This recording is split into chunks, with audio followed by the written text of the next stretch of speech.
जो अठोट र दृढता साथ चलेको छ त्यो यात्राले अझ पूर्णता पाओस्, योभन्दा अझ राम्रा किताबहरू उहाँबाट फेरि फेरि पछि आउन्, मेरो हार्दिक शुभकामना छ। म यसका आयोजक सबै सम्पूर्ण साथीहरूलाई हार्दिक रूपबाट धन्यवाद दिन चाहन्छु।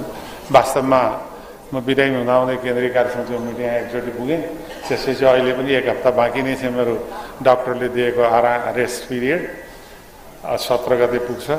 तैपनि यो कार्यक्रममा म दोस्रोचोटि आएँ, त्यस कारणले मभन्दा पछाडि वरिष्ठ साथीहरू धेरै हुनुहुन्छ, विद्वान साथीहरू हुनुहुन्छ, उहाँहरूको कुरा पनि सुन्ने मेरो इच्छा हो, तपाईँहरूसँग भेटघाट गर्ने मेरो इच्छा हो। किनभने यस्तो कार्यक्रममा सबभन्दा ठुलो उपलब्धि भने तपाईँहरू जस्ता साथीहरू, छरिएका साथीहरूसँग भेट्ने, छेम कुशल सोध्ने, त्यो पनि एउटा रहर हो। तर आज तपाईँहरू सबैको अनुमति लिएर एउटा संसदीय परम्परामा के भनिन्छ भने आफूले बोल्ला साथ नहिँड्नु अशिष्ट हुन्छ र बोलेपछि हिँड्नै पऱ्यो पनि एकजना सुनेर मात्रै हिँड्नु भन्ने जुन संसदीय परम्परा र अभ्यास छ। म आज चाहिँ सभापतिजी, प्रमुख अतिथि, यो मञ्चमा भएका सबै साथीहरू, तपाईँहरू सम्पूर्ण दिदीबहिनीहरू, म बोली पनि सक्छु, हिँड्छु र अशिष्ट हुने अनुमति चाहन्छु। धन्यवाद। जय नेपाल।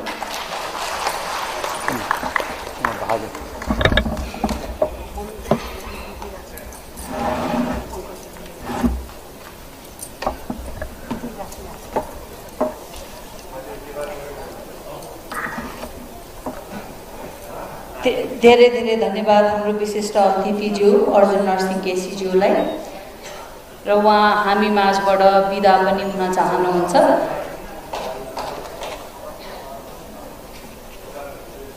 र म यस कार्यक्रमलाई अब अगाडि नै बढाउन चाहन्छु र कार्यक्रमलाई अगाडि बढाउने क्रममा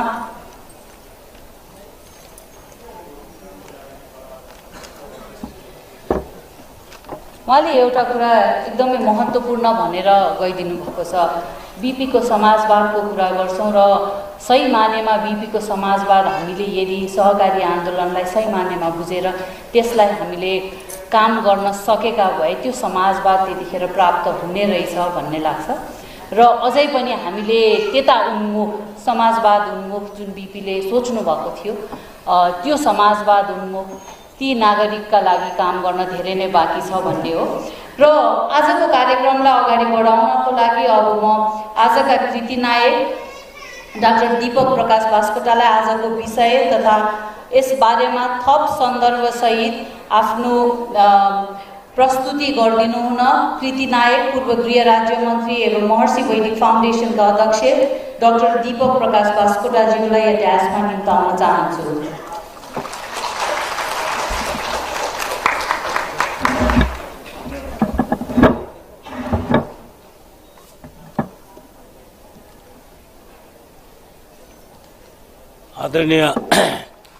आदरणीय आज यो समारोहका सभापति, पूर्व उपकुलपति नेपाल संस्कृत विश्वविद्यालय कुलप्रसाद कोइरालाज्यू, प्रमुख अतिथि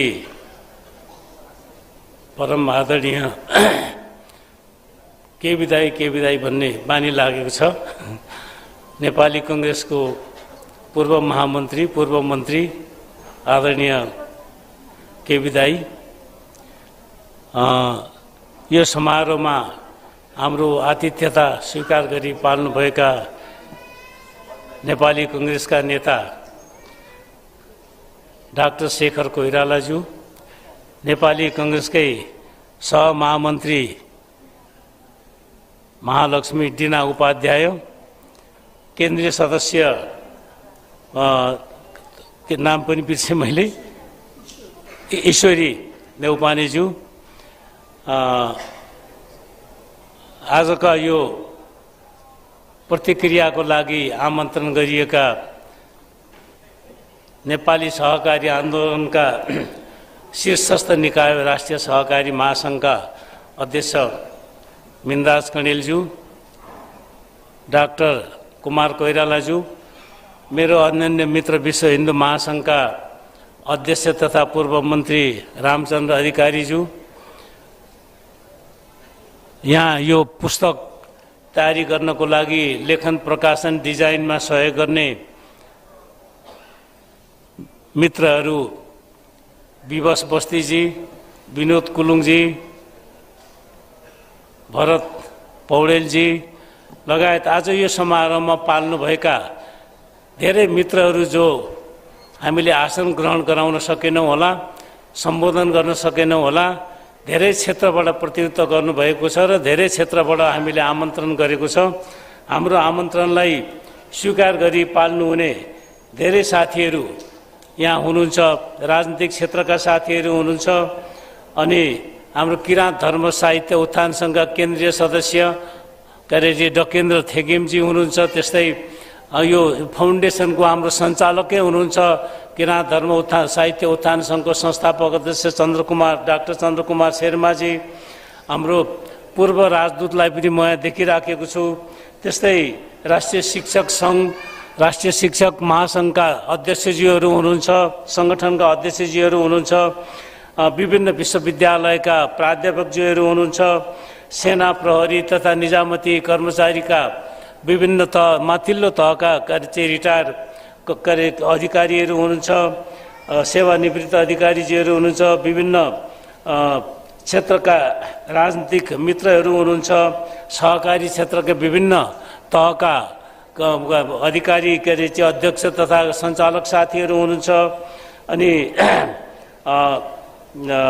कृषि विशेषज्ञहरू हुनुहुन्छ, यो अहिले नयाँ गठन भएको हाम्रो यो भर्खर निर्यात व्यवसायी महासङ्घ छ त्यसका पदाधिकारीहरू हुनुहुन्छ, र त्यस्तै गरेर मेरो एकजना साथी यहाँ देखिराखेको छु, 46 सालको जनआन्दोलनमा मसँगै फिल्मको जेलमा बस्ने भवानी खतिवडाजी पनि हुनुहुन्छ, र 5 थरका धेरै मित्रहरू यहाँहरू हुनुहुन्छ, र देशभरिका सबै मित्रहरू जसलाई हामीले पायौँ म सबैको नाम लिन सकिनँ, तर अत्यन्तै प्रिय मित्र साथीहरू हुनुहुन्छ जो हामीले आत्मीयताका साथ निमन्त्रणा गऱ्यौँ। हाम्रो निमन्त्रणालाई स्वीकार गरेर पाल्नु भएको हुनाले म सबैलाई एकमुष्ट हार्दिक स्वागत अभिनन्दन गर्न चाहन्छु र यथास्थानमा आसन ग्रहणको लागि पनि हार्दिक अनुरोध गर्न चाहन्छु। र मैले बोल्ने कुरा केही छैन, आज मैले लेख्ने कुरा लेखेँ र मेरो 4 वटा विधा अघि मेनराज कणेलजीले भन्नुभयो, त्यो 4 वटा विधामा जति काम गरेँ मैले निष्ठाका साथ गरेँ। त्यसै हुनाले यो किताबको नामकरण निष्ठाको यात्रा भनेको यो सकिएको छैन। निष्ठाको यात्राबाट आज आइपुग्दासम्मको कुराहरू यहाँ छ। अब भोलि यो यात्रामा लाग्दै जाँदाखेरि सफलता हासिल गर्न सजिलो हुने रहेछ, किनभने कुनै पनि मान्छेले सफलता हासिल गर्नको लागि अङ्ग्रेजीमा पनि एउटा भनाइ छ, झन्डै मिल्छ यसलाई, रोलिङ स्टोन ग्यादर न मोस भने जस्तै निष्ठालाई ब्रेक गर्यो भने त्यसले एउटा चाहिँ स्थायित्व ग्रहण गर्न सक्दो रहन्छ। त्यसकारण मेरा 2टा आफ्नै उदाहरणहरू छन्। यस किताबमा भनिएको छ, डाक्टर कुमार कोइरालाले प्रष्ट बताउनु भएको छ। अब बाँकी रहेको आध्यात्मिक यात्राको बारे आजको अध्यक्षजीले नै भरे बताउनु हुनेछ। र त्यो निष्ठाको यात्राले मलाई मात्रै होइन, मैले त्यहाँ अलिकति लेखेको छु कि लास्टमा एउटा सेन्टेन्स लेखेको छु मैले, यसबाट यो पुस्तक यो चाहिँ नि प्रकाशकले राखिदिएको मेरो भनाइमा उहाँलाई मन परेछ र यो राखिदिनु भएको छ। यो पुस्तकमा मेरो जीवनमा करिब अर्धशतकीय कर्म विवरणहरू झल्किनुका साथै कर्मशील जीवन यात्रामा बेहोरेका अनेक बाधा व्यवधानलाई संक्षिप्त रूपमा उतारेको छु।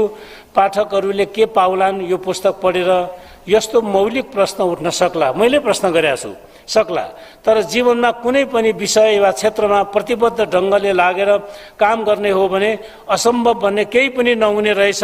नेपोलियनले त्यत्तिकै भनेका होइन रहेछन्। मेरो शब्दकोशमा असम्भव भन्ने शब्द नै छैन।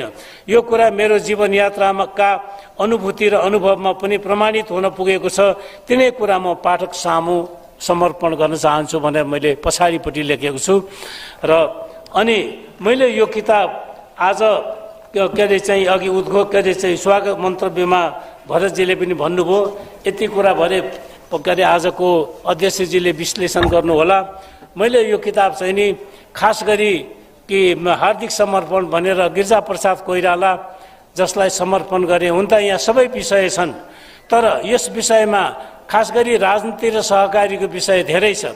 अनि अहिले उत्तरार्धमा मेरो चाहिँ नि अध्यात्मतिर मार्ग के अरे चाहिँ प्रशस्त भएको छ र त्यसको बारे यस पछाडि लगत्तै एउटा अन्तर्राष्ट्रिय डिरेक्टरले प्रस्तुत गर्नुहुने कुरा यहाँले सुन्नुभयो भने त्यो मार्गको बारे जानकारी हुनेछ।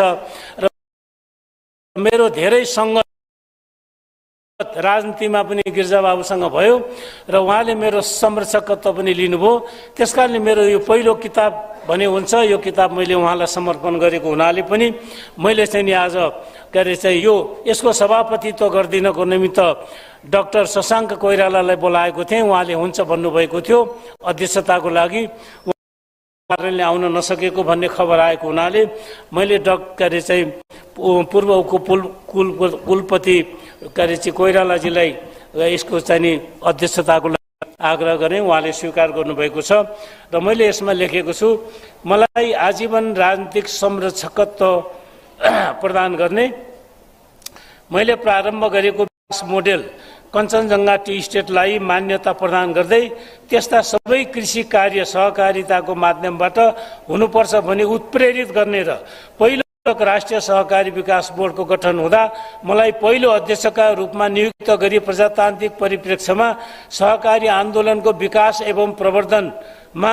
ऐन नियम तथा निर्माणका ऐतिहासिक जिम्मा दिने नेपाली प्रजातान्त्रिक आन्दोलनका शिखर व्यक्तित्व, नेपालको राजनीतिमा शान्ति प्रक्रियाका महानायक, नेपाली काङ्ग्रेस सभापति एवं पूर्व प्रधानमन्त्री श्री गिरिजाप्रसाद कोइराला प्रति यो मेरो आत्मकथा साधन समर्पण गर्दछु भनेर मैले यो समर्पण गरेको किताबको आज विमोचनको यो कार्यक्रममा भइदिनु भयो। म यहाँहरू सबैलाई हार्दिक धन्यवाद दिन चाहन्छु र त्यो सहकारी आन्दोलनको सन्दर्भमा संसारका धेरै देशमा भएका केही घटनाहरूको फोटो जस्ताको तस्तै राखिएको छ र अनि यसमा अरू के अरे चाहिँ धेरै गरिएका कृषि कर्महरूको बारे, अर्ग्यानिक एग्रिकल्चर जो जीवनलाई नभई कुरा हामीले चाहिँ अरू सबै काम गर्छौँ, नेता होस्, मन्त्री होस्, प्रधानमन्त्री होस्, राष्ट्रपति होस्, आखिर खानु पर्यो। खाना त शुद्ध चिज खाइएन भने त भोलि बिरामी हुन्छ। शुद्ध चिज केबाट आउँछ भन्दा शुद्ध कृषि हो। त्यो हाम्रो शुद्ध कृषि विशुद्ध के अरे चाहिँ अशुद्ध भयो, डाइल्युटेड भयो। त्यस कारणले त्यसमा क्याम्पेन गरेको छु 20-25 वर्षदेखि 40 भइसक्यो होला कि अर्ग्यानिक कृषिमा जानुपर्छ भन्ने अभियानको बारे पनि यहाँ चाहिँ नि उल्लेख गरिएको छ। अघि के अरे चाहिँ मित्रहरूले यसमा पनि सामान्य प्रकाश पारिसकेको छ। अब म अरू कुरा केही भन्न चाहन्न, मेरो बारे किताबले बोल्नेछ र अरू साथीहरूले बोलिसक्नु भएको छ। आज यो के अरे चाहिँ आज 28 तारिक doctor Kingsley Brooks hello doctor Kingsley Brooks May attention you please. आज डाक्टर किङ्सली बुकको सानो परिचय दिन चाहन्छु। उहाँ चाहिँ नि हार्वर्ड युनिभर्सिटीको एकजना साइन्टिस्ट हुनुहुन्थ्यो, डाक्टर हार्वे ब्रुक्स भन्ने। उहाँ चाहिँ साइन्स एन्ड पब्लिक पोलिसीको डिपार्टमेन्टल चिफ हुनुहुन्थ्यो। उहाँले महर्षि महेशीसँग 25 वर्षभन्दा बढी वेदमाथि अनुसन्धान गर्नुभयो र भावाती ध्यानमाथिको के अरे चाहिँ सयौं स्टडीहरू भएर त्यसमा पनि लिडिङ रोल उहाँले खेल्नुभयो। उहाँ यति कन्भिन्स हुनुभयो कि उहाँको छोरा के अरे डाक्टर किङ्सली ब्रुकलाई चाहिँ 18 वर्षको उमेरमा उहाँले स्विजरल्यान्ड भएको ध्यान प्रशिक्षण कार्यक्रममा 6 महिनाको आवासीय ध्यान प्रशिक्षणमा पठाउनु भयो र त्यति बेला 18 वर्षको कलिलो उमेरमा उहाँ ध्यान प्रशिक्षक हुनुभयो र उहाँले पछाडि महर्षि विश्वविद्यालय खोल्यो अमेरिकामा र त्यो विश्वविद्यालयमा उहाँ र उहाँको श्रीमती डाक्टर लेस्ली ब्रुक यहाँ हुनुहुन्छ। डाक्टर लेस्ली ब्रुक र उहाँले चाहिँ नि फाउन्डिङ प्रोफेसरको रूपमा के अरे महर्षि विश्वविद्यालयमा 20औं वर्ष काम गर्नुभयो। त्यो विश्वविद्यालय आज 50 वर्षको के गोल्डन जुबली समारोह मनाइराखेको छ र त्यति मात्रै होइन, उहाँको पिताजी चाहिँ त्यही अवस्थामा चाहिँ अमेरिकाका 3टा राष्ट्रपतिको कन्टिन्युअस प्रेसिडेन्ट्स एडभाइजर हुनुहुन्थ्यो। गभर्मेन्टको साइन्स एन्ड पब्लिक पोलिसी हेर्ने 3टा राष्ट्रपतिको एउटै सल्लाहकार 15 वर्षसम्म हुनुहुन्थ्यो र उहाँको बायोग्राफी यत्रो किताब छ उहाँको पिताजीको। त्यस्तो एउटा चाहिँ वेल एजुकेसनिस्ट फ्यामिलीको प्रतिनिधि हुनुहुन्छ र उहाँहरूले चाहिँ यो महर्षि महेश योगीको वैदिक अभियानमा उहाँ जस्ता साइन्टिस्टहरूको परिवारहरू अहिले 700 भन्दा बढी ठुला ठुला के अरे चाहिँ यो युगका साइन्टिस्टहरूले यो कुरालाई अगाडि राखेका छन्। आज हामीले हाम्रो धर्म संस्कृति संस्कार सनातन वैदिक परम्परालाई तोडेर हामी चाहिँ आधुनिक विज्ञानको पछि लाग्दा सबै कुरा पाइन्छ कि भनेर लागेछौँ। होइन, उनीहरूले खबरदार तपाईँ यहाँबाट फर्किनुहोस्, सही बाटो यो हो भनेर उनीहरूले अब हामीलाई सिकाउन थाले कि तपाईँहरू आधुनिक विज्ञानलाई त प्रयोग गर्नुहोस् तर वैदिक विज्ञानको ज्ञानलाई उपयोग गरेर सँगै हिँड्नुहोस् भनेर हामीलाई बिचमा खबरदारी गरेर एउटा ट्राफिकबाट फर्काइराखेको छ। र त्यो फर्काइ मात्रै राखेको छैन, अब वैदिक अभियान भनेको के हो त विश्वमा? उहाँहरूले नेपालमा मात्रै होइन, भारतमा मात्रै होइन, संसारमा संयुक्त राष्ट्रसङ्घका सम्पूर्ण देशहरूमा वैदिक अभियान अब यसरी फर्किनुपर्छ र त्यहाँ मात्रै शान्ति छ, त्यहाँ मात्रै समृद्धि छ। जहाँ शान्ति र समृद्धि छ त्यसलाई रामराज भन्छौँ। त्यसकारणले टु ब्रिङ हेभन अन अर्थ, पृथ्वीमा स्वर्गको अवतरणका लागि रामराज्य प्राप्तिका लागि अब हामीले चाहिँ वैदिक ज्ञान र प्रविधिलाई लिएर जानुपर्छ भन्ने उहाँहरूको चाहिँ एकल होइन, सेभरल साइन्टिस्टहरूले स्टडी गरिसकेपछि एउटा निचोड निकालेर त्यो निचोडलाई कार्यान्वयनको लागि आज संसारभरि लाग्नु भएको छ। र डाक्टर किङ्सली ब्रुक एसियाका 8वटा देश हेर्नुहुन्छ नेपाल सहित, र उहाँ चाहिँ नि महर्षि महेश योगीको इन्टरनेसनल डिरेक्टरको रूपमा उहाँ र उहाँको श्रीमती लेस्ली ग्रुप हुनुहुन्छ। उहाँहरूले नेपालमा बसेर एसियाका 8वटा देशहरू हेर्दै हुनुहुन्छ र उहाँले वैदिक नेपालको भविष्यबारे के हो, व्हाट इज दिस, त्यो चाहिँ अब यस पछाडि लगत्तै उहाँले प्रेजेन्टेसन गर्नुहुनेछ। के अरे चाहिँ त्यसलाई राम्रोसँग ध्यानपूर्वक सुन्नुहोला। अब हामीलाई ट्रान्सलेसन गर्ने समय पुग्दैन मलाई लाग्छ। उपस्थित सबै मित्रहरूले अङ्ग्रेजी सबैले बुझ्नुहुन्छ, नबुझ्नेले भावार्थ थाहा पाउनुहुन्छ। उहाँले छोटकरीमा आफ्नो प्रेजेन्टेसन गर्नुहुन्छ र यसलाई विस्तृत व्याख्या चाहिँ 3 वर्ष अगाडि हामीले यही हलमा अन्तर्राष्ट्रिय सम्मेलन गरेर पनि बुझाएका थियौँ। अब फेरि यसलाई समय परिस्थिति आएपछि त्यसलाई बुझाउने क्रम पनि हामी जारी राख्नेछौँ। आज उहाँले त्यो जानकारी गर्नुहुनेछ। आज महर्षि इन्टरनेसनल युनिभर्सिटी भने अमेरिकाको आयोवा स्टेटमा छ, फेयरफिल्ड सिटीमा। त्यो युनिभर्सिटी 50 वर्षको चाहिँ नि के अरे सेलिब्रेसन मनाइराखेको छ र संसारमा ती मानिसहरूले कसले पढ्न आउँछ त्यो युनिभर्सिटीमा भन्ने कुरा सोच्दै थिए। तर आज 100 भन्दा बढी देशका मानिसहरू त्यहाँ चाहिँ नि पढ्न आउँछन् र 500 भन्दा बढी विद्यार्थीहरू चाहिँ नि हरेक साल मास्टर डिग्रीबाट ग्रेजुएसन गरेर जान्छन्। त्यसबाट हेर्नुहोस्, हामीले आयुर्वेद पढाउन छाडिसक्यौँ अथवा मान्यता दिए जस्तो गर्छौँ तर महत्त्व दिएको छैन। त्यो महर्षि विश्वविद्यालयमा आयुर्वेदमा मास्टर्स गरेको विद्यार्थी अहिले यहाँ हुनुहुन्छ र त्यही युनिभर्सिटीको चाहिँ एउटा के अरे चाहिँ अब यो प्रतिनिधिको रूपमा यो मुभमेन्टलाई हेर्नेले डाक्टर टोनी नेडर हुनुहुन्छ, ठुलो साइन्टिस्ट। उहाँ यहाँ आउनुभएको छ। डाक्टर के अरे Hagen, where are you, can you stand? Yes, in the last doctor Hagen भर्खर हिजो मात्रै उहाँ यहाँ आइपुग्नु भएको छ र उहाँले यहाँको आयुर्वेदमा लिड गर्दै हुनुहुन्छ। पोखरामा हामी आयुर्वेदको ठुलो सेन्टर बनाउँदैछौँ, त्यसको एक्जिक्युटिभको रूपमा उहाँले काम गर्दै हुनुहुन्छ र उहाँले फन्ड पनि जुटाउँदै हुनुहुन्छ। युनिभर्सिटीको के अरे डोनेसन पनि ल्याएर चाहिँ पोखरामा हामी एउटा चाहिँ विशिष्ट श्रेणीको आयुर्वेद क्लिनिक पनि बनाउँदैछौँ, त्यसको लिडरसिप पनि उहाँले लिँदै हुनुहुन्छ। र म यति भनेर म धेरै आफ्नो कुरा भन्न चाहन्न। अब वैदिक नेपालको भविष्य भन्ने भिजन फर वैदिक नेपाल भन्ने विषयमा डाक्टर किङ्सली ब्रुकले आफ्नो प्रेजेन्टेसन गर्नुहुनेछ। धन्यवाद। जय सहकारी, जय Nepal.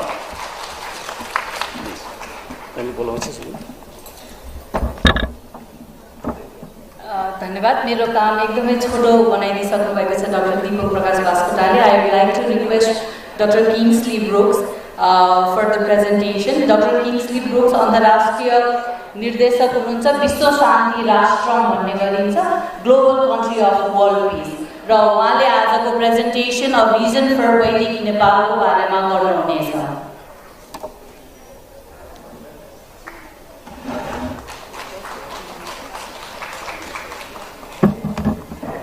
We'll start with the video.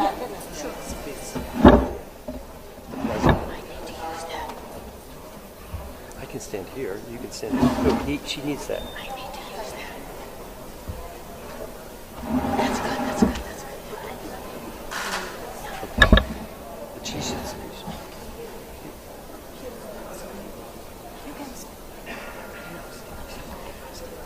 Jai Gurudev. Namaste. We'd like to start with showing a very beautiful video, documentary, of Maharshi's visit to Nepal in November of 1974. So if we could see that video now.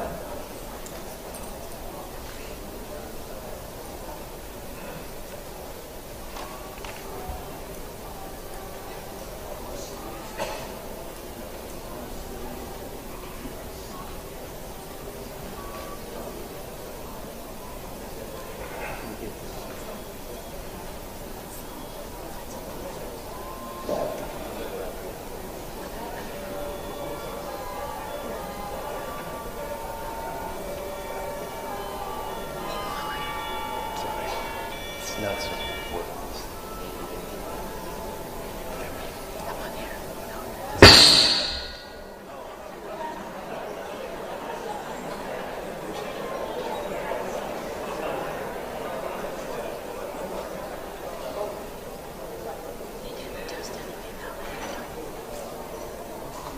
It's at 100%. I won't hear him speak.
आज आनंद समुद्र का उत्थान हमारे हृदय में हो रहा है, वो अवर्णनीय है। किस प्रकार हम उसका प्रदर्शन करें, ये समझ में नहीं आता। नेपाल की पवित्र भूमि, यहाँ जो धार्मिक जीवन, वैदिक परंपरा का जो जीवन, यहाँ की जो राज्य सत्ता का धर्म पालन का उद्देश्य, नेपाली जीवन की दिनचर्या, दैवी शक्ति का ये देश, यहाँ के प्रत्येक मनुष्य के द्वारा जीवन में आध्यात्मिक उत्थान का जो क्रम सबके दैनिक जीवन में स्थित है। कल हम आए थे, कल से सुन रहे हैं कि कितना धार्मिक जीवन है नेपाल में। वेद शास्त्र के अनुसार देवी देवताओं की पूजा नित्य घर में होती है। यहाँ के वृद्ध पितामह जैसे राजगुरुदेव अपनी सारी प्रजा को इतने सम्मान से धर्म के पथ पर चला रहे हैं। यहाँ के राजा अपने धर्मपाल की परंपरा को कितने सुगठित रूप से जनता के लाभ के लिए हमेशा दे रहे हैं। ये सब बातें सुन के नेपाल के संबंध में हमारे चित्त में एक ही बात आई है कि अब इस वेद भूमि से, अब इस धर्म भूमि से सतोगुण की लहर सारे विश्व में फैलेगी।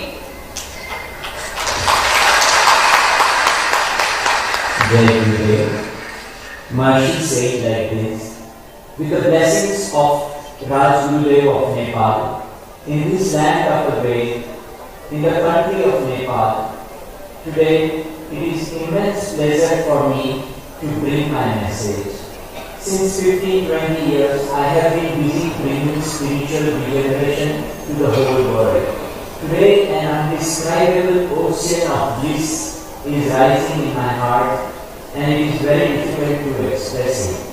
Nepal is a pure land.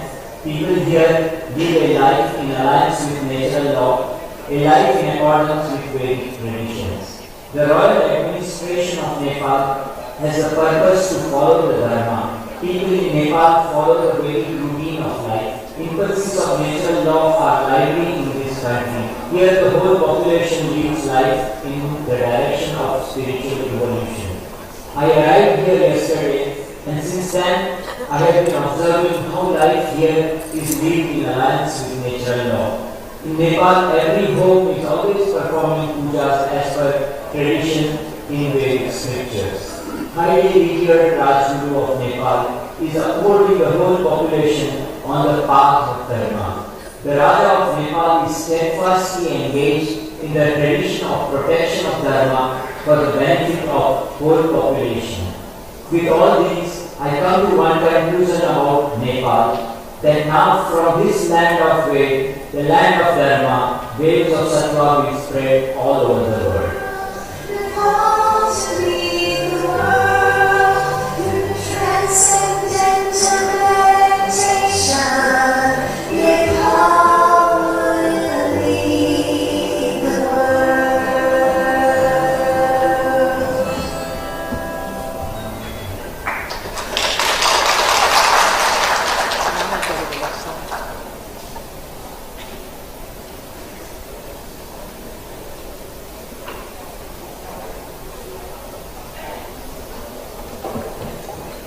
Did anyone recognize any family or friends in those old pictures from 1974?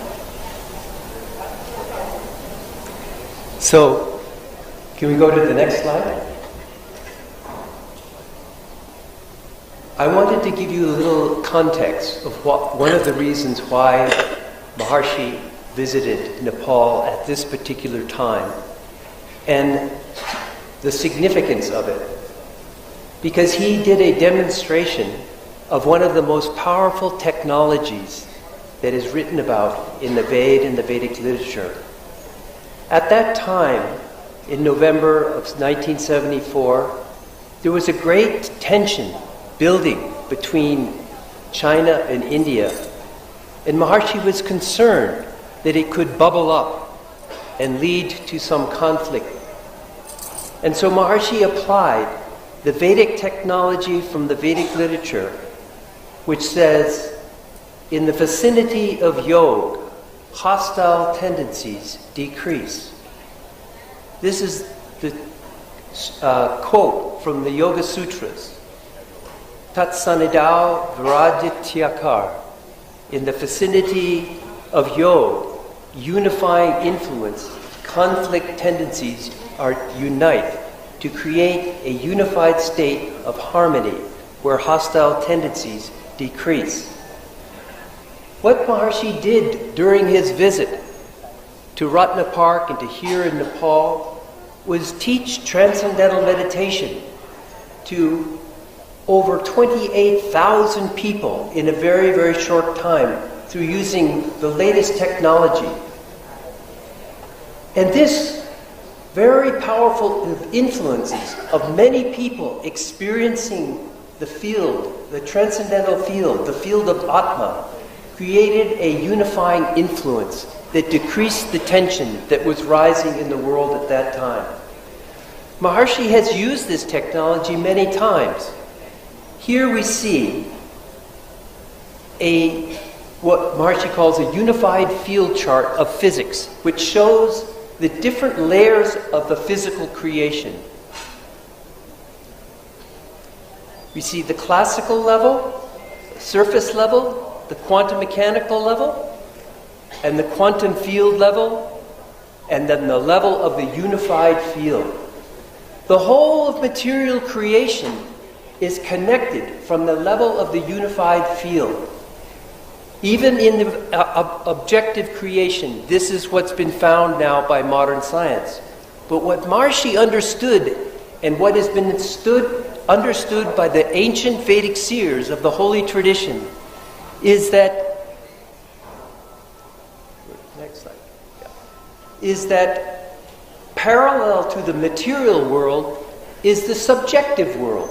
There are different layers of the mind that we can experience through transcendental meditation. And we can experience that unified field of consciousness that is the same unified field that underlies all of physical creation. And by having the experience of that, we enliven the qualities of the unified field, which is peace, harmony, happiness, and unification. And this influence is spread wherever people practice transcendental meditation. To give an example of this, a show of brief video. Here we see a tree, but we know that the nourishment and the health of the tree comes from its roots. Oops. Go back.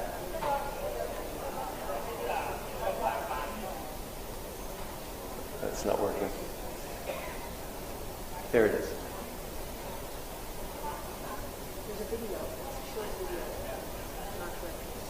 We'll go on. Anyway, what this shows is that a tree gets all of its nourishment from the roots. And if we're disconnected from the root, that tree, what happens to the tree? It begins to shrivel up, and the leaves begin to fall off. The fruits do not come.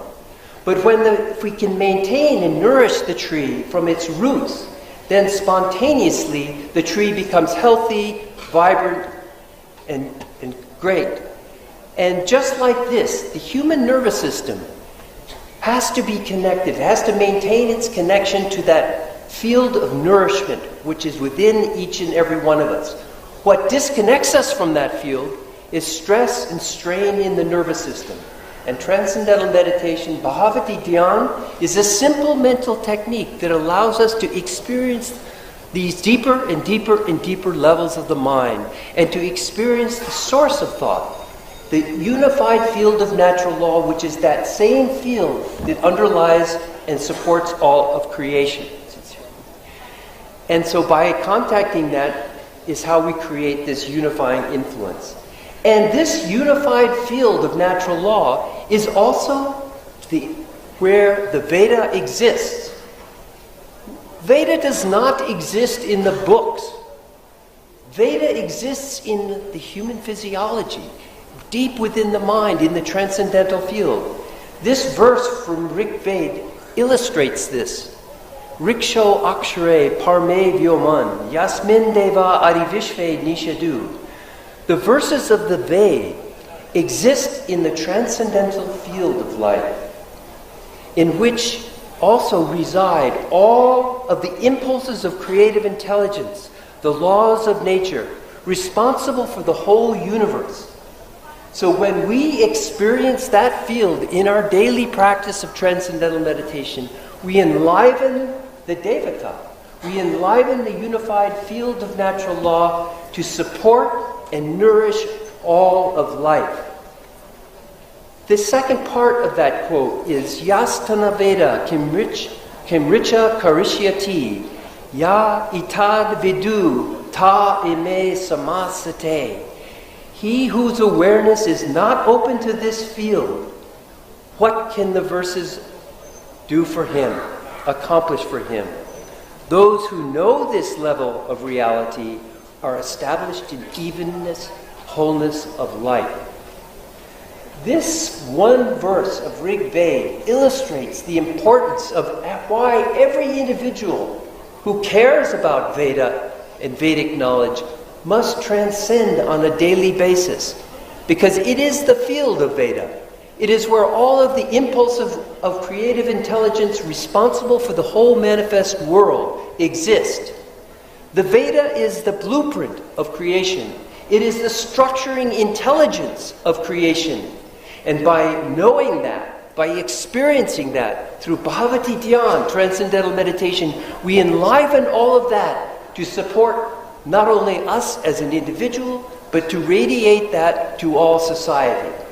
Because as a society, as a nation, as a country, we make up the mind of the country, the collective consciousness of the country. And when we, as an individual, can enliven that on an individual level, collectively, when we practice together Bhavati Dhyan, transcendental meditation, we can create a peaceful, unifying influence in our environment. This is the essence of Maharshi's knowledge.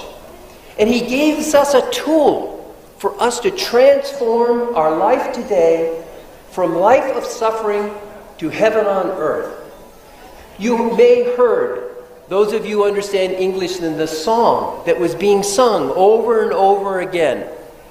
Through 1% of the population practicing transcendental meditation, Nepal will lead the world and create an influence of peace and harmony for the whole environment and the whole world.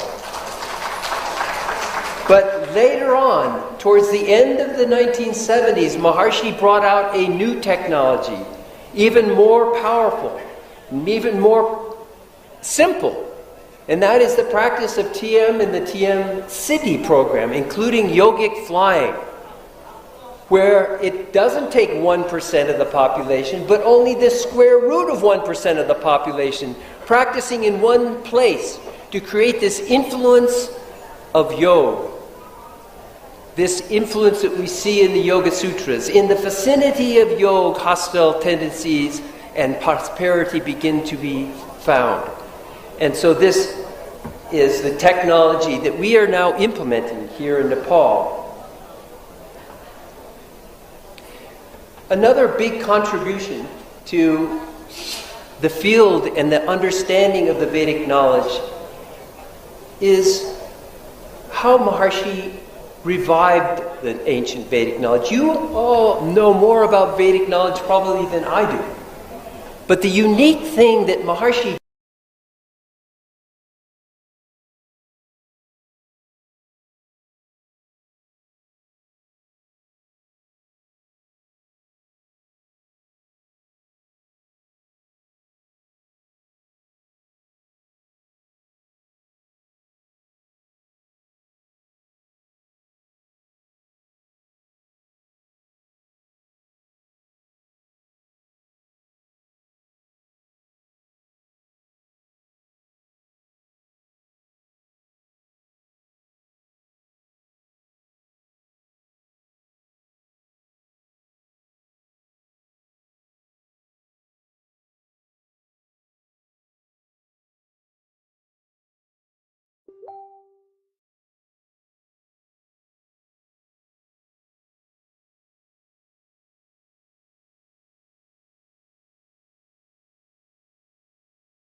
His Holiness Maharshi Mesh Yogi, always regarded as the foremost scientist in the field of consciousness and the greatest teacher of our time.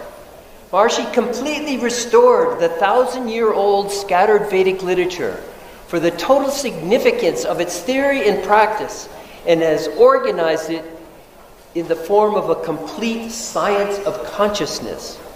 Transcendental meditation is the subjective technology of Maharshi's Vedic science of consciousness, and Maharshi Vedic science and technology is the complete science and technology of consciousness, and it is the complete science and technology of life capable of raising all aspects of life to enlightenment.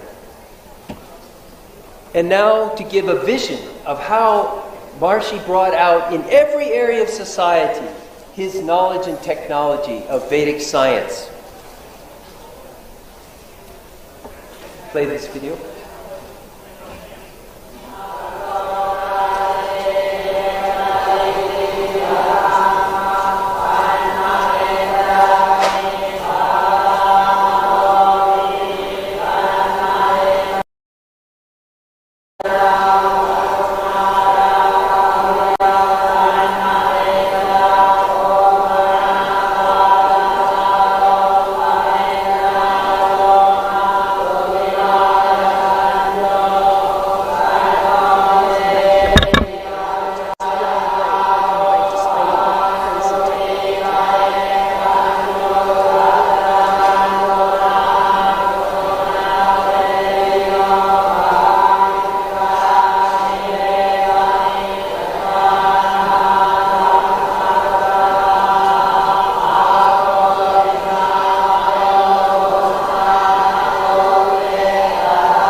What this video is depicting is, you all are very familiar with the Rudrabhishek Yagya, but what is being here is being performed by about 2,000 of Maharshi's Vedic pundits, who not only are Vedic pundits, but what makes them Maharshi Vedic pundits is they all practice transcendental meditation and Bhavati Dhyan, and also the TM and TM City program.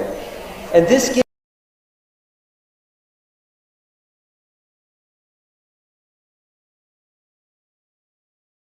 Yagya power to fulfill the Sankalp without transcending and performance from the level of the unified field. Our activities, including Yagya, are weak. This is why Krishna said to Arjuna on the battlefield, on the Bhagavad Gita, he said, Yogastha Kuru Karmani to Arjuna.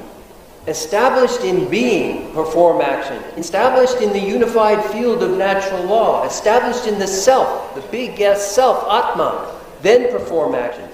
This is why every pundit must be performing after the practice of Bhavati Dhyan and the TM and TM City program, because it gives the power to the Yagya. Maharshi used an analogy to illustrate this. Skill in action.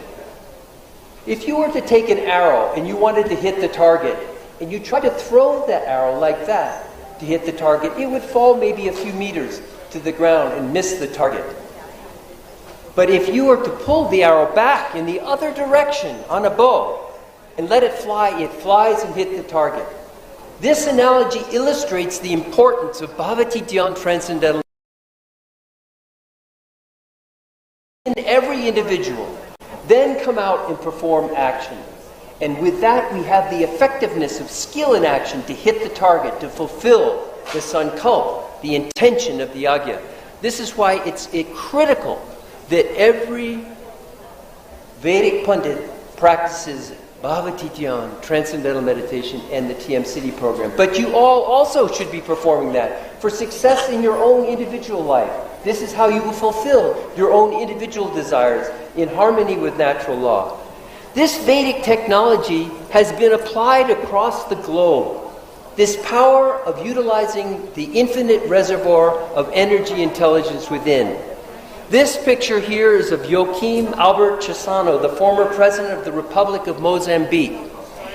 During a time of civil war in his country, he called upon His Holiness Maharshi Mass Yogi to come and help him, to help pacify the revolution that was taking place in his country. And he implemented, having many of his military and his police begin the practice of transcendental meditation and the TM City program.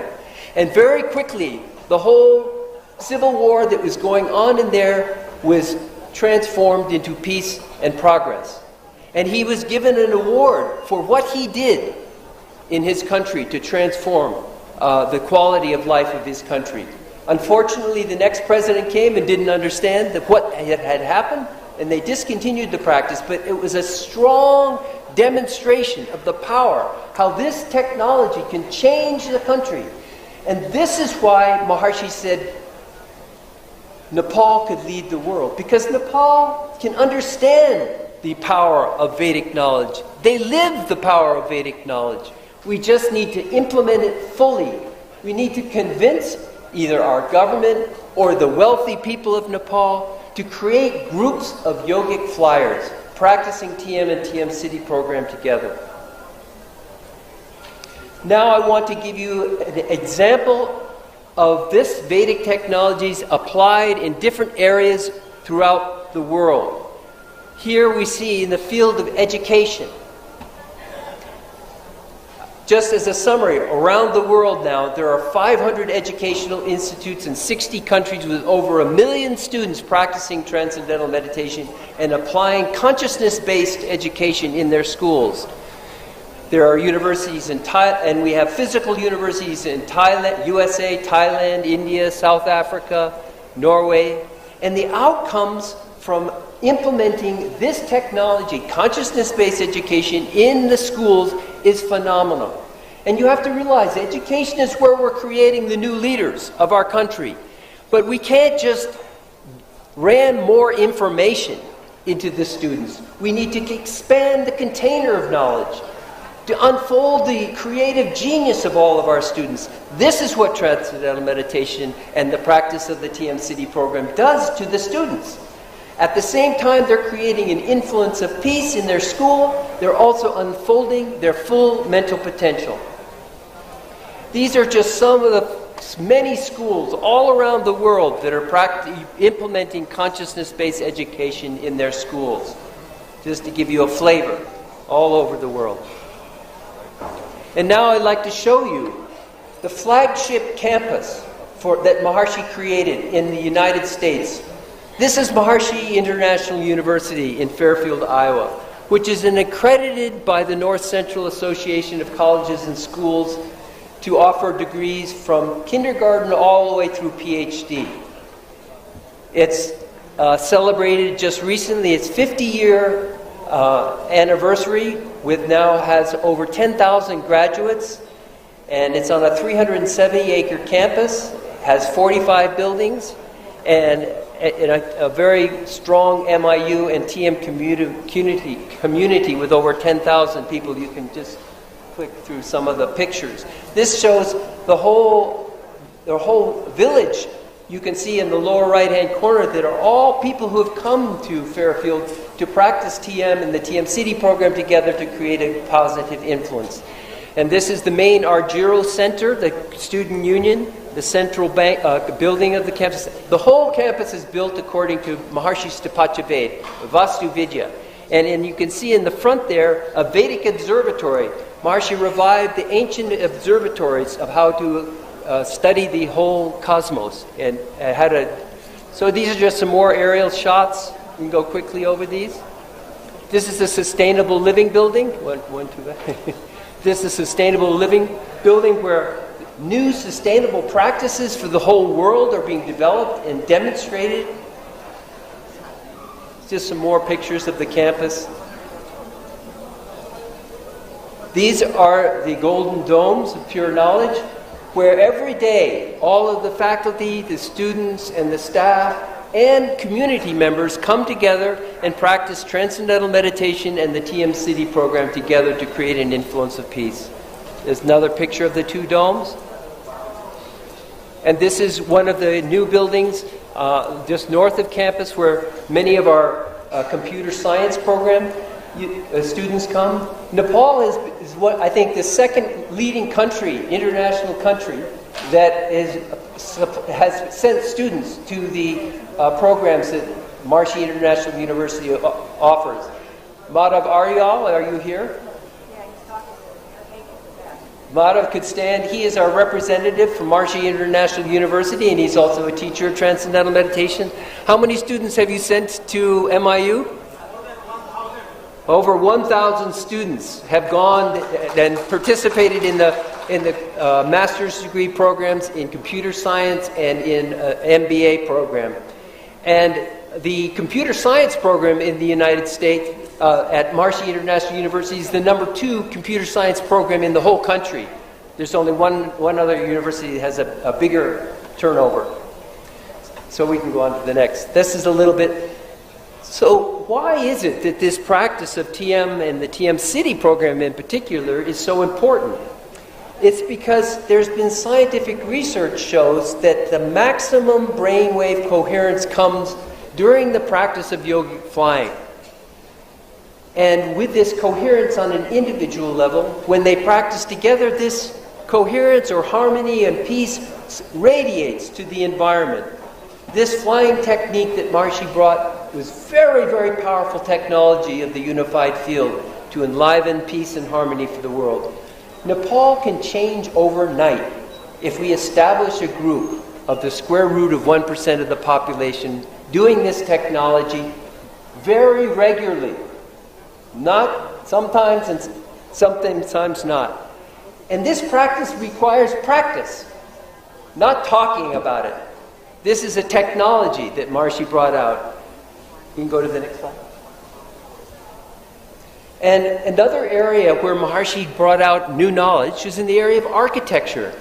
Our buildings can create a huge influence on not only our individual life as we move and live in a building, it also has a creation on the effect on society. And these are just some of the buildings now all around the world that have been built according to Maharshi's Pvt. And this campus at Champadevi, the Brahmananda Saraswati Nagar campus, was completely built according to Maharshi's Pvt.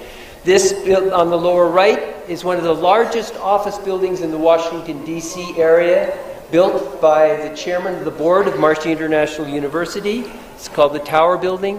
And it's just an amazing building. When you go in and you sit and work in that building, you feel the influence of Maharshi Vastu.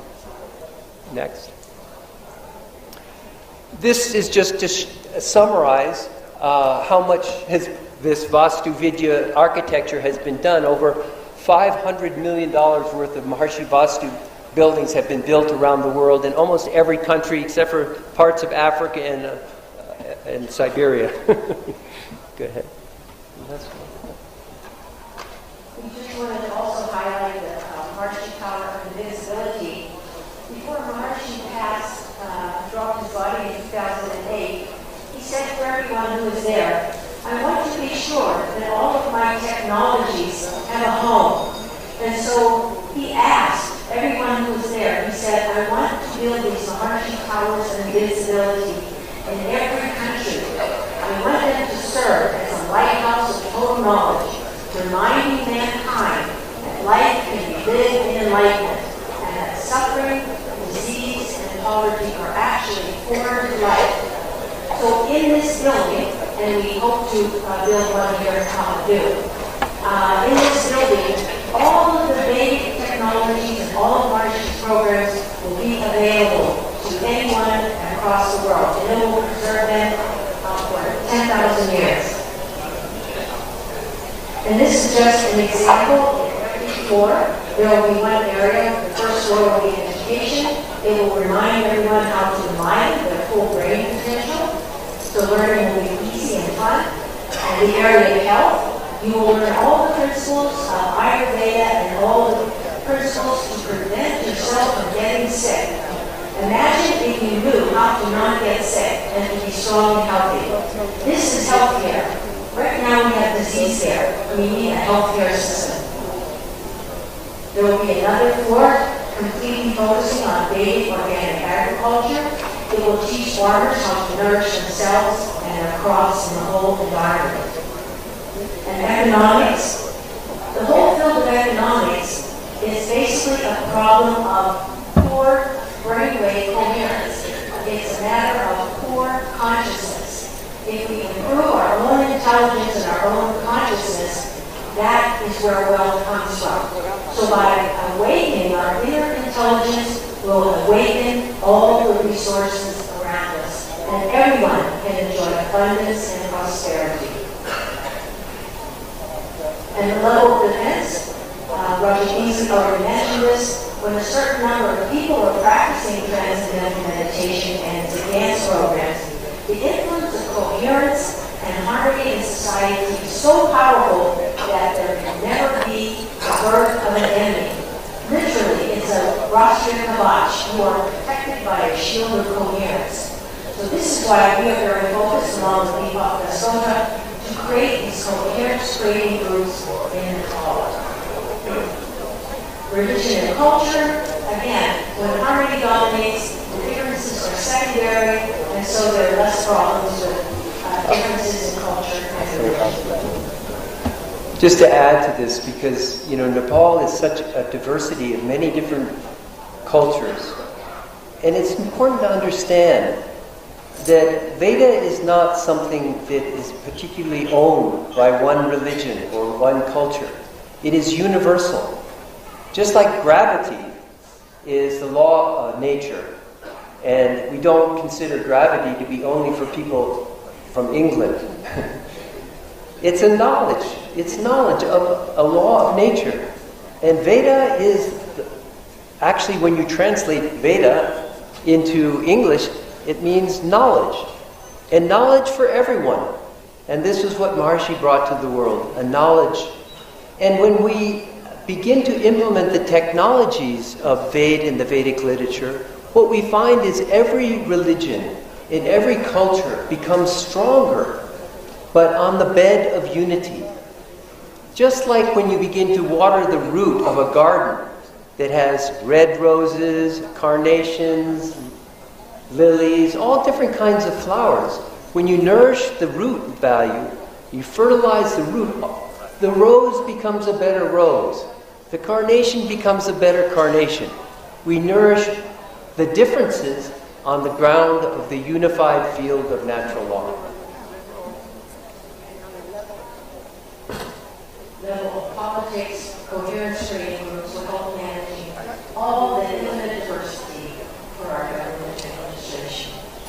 And now for a vision for Vedic Nepal. I just want to give you an overview of all of the fantastic work that Dr. Deepak Dasota is doing in Nepal. Because on this day when we're honoring him, you should see what he has accomplished here already in Nepal. Deepak has already been awarded a PhD, honorary degree from Maharshi International University for his work here in Nepal. And also Dr. Tony Nader, who is the head of the organization now, honored Dr. Deepak Dasota with the Medal of Invincibility for his work here in Nepal. We're very fortunate to have such an incredible leader who has seen the vision of Maharshi and is daily, day in and day out, working to accomplish it. Now we have almost 88 gurukuls that have implemented Maharshi's Pundit curriculum. And this represents approximately 3,000 student pundits. And from these 3,000, many are practicing the yogic flying technique. And the plan is to expand to over 250 gurukuls and have over 9,000 yogic flying Vedic pundits doing Rudravishek Yagya daily in the schools, in these gurukul schools all over Nepal. Currently, Nepal has 121 groups of 11 pundits performing Rudravishek Yagya daily.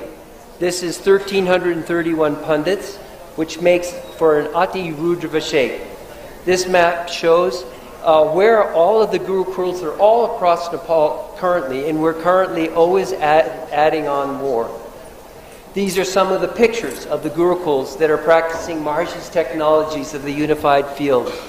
And every morning at 6:30, we connect up with all of these gurukuls via video Zoom conferencing. And we watch them in the practice of their Ati Rudravashek Yagya on a daily basis. And this so that we can maintain good quality control. Also, for the senior pundits, we have over 200 Maharshi Vedic pundits who are performing personal yagyas for clients from the global country of world peace from all over the world. And this is how partially we are supporting all of the activities that are taking place here in Nepal are through the support of people doing yagyas from Nepal, from our Vedic pundits here in Nepal. And they particularly like having their yagyas done here in Nepal. And this is a great future. We need to expand this greatly so that we can bring more support to Nepal. And these are just some of the pictures as you go through of all of the activities that are going on and our groups of pundits in the different locations. And these are some of the Maharshi Vastu buildings that have been built. This is the Dang Jyotish Mati Vidya Pvt School in Dang. This is the Tilangatar Government School. And this is our administrative offices here in Kathmandu. And you all have seen this picture of our campus, the Brahmananda Saraswati Nagar campus. Has beautiful views of the mountains. And this is a rendering of the proposed campus in Jhapa, the eastern district of Nepal. And this is a rendering of the Maharshi Ayurveda Health Center that is being proposed, and we've already signed the contract to start construction in Pokhara. And this will be a showcase for all of the work that's going on here and be a place for international guests to come and experience the great environment here in Nepal.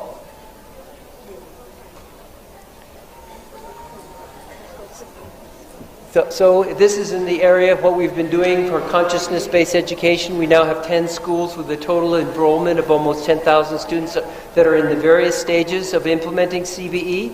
4,000 students are practicing transcendental meditation. And as of May 2022, 1,000 of the faculty and students have learned the TM City program. And these are just some of the pictures of the courses that we've held here to train the faculty and the staff of the different schools.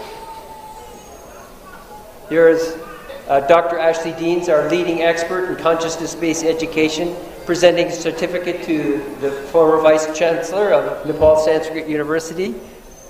And here are some of the students. We're also very blessed to have Bolinath Yogi and Chittamani Yogi, who their Hindu Vidya Pvt schools are beginning to start an implementation of consciousness-based education. And these are just many of the schools all around Nepal that have implemented consciousness-based education. Also in the area of Vedic organic agriculture, agriculture in harmony with total natural law, the holistic system of agriculture that nourishes and supports the farmer, his crops, and the greater environment in a sustainable way. Vedic recitations to enhance the food's nutritional and energizing properties. And here's a picture of our beginning of our training of the farmers. And here a picture of our first crops that are coming up nearby Champadevi, our Camp Brahmananda Saraswati campus. And here is the performance. And what the Vedic organic agriculture technology is that special recitations are performed during the different stages of the growth of the plant. And for the special transitional stages to provide more nutritional value. Here we have the harvesting. And here is just a quick little of our pundits doing the yagya in the field.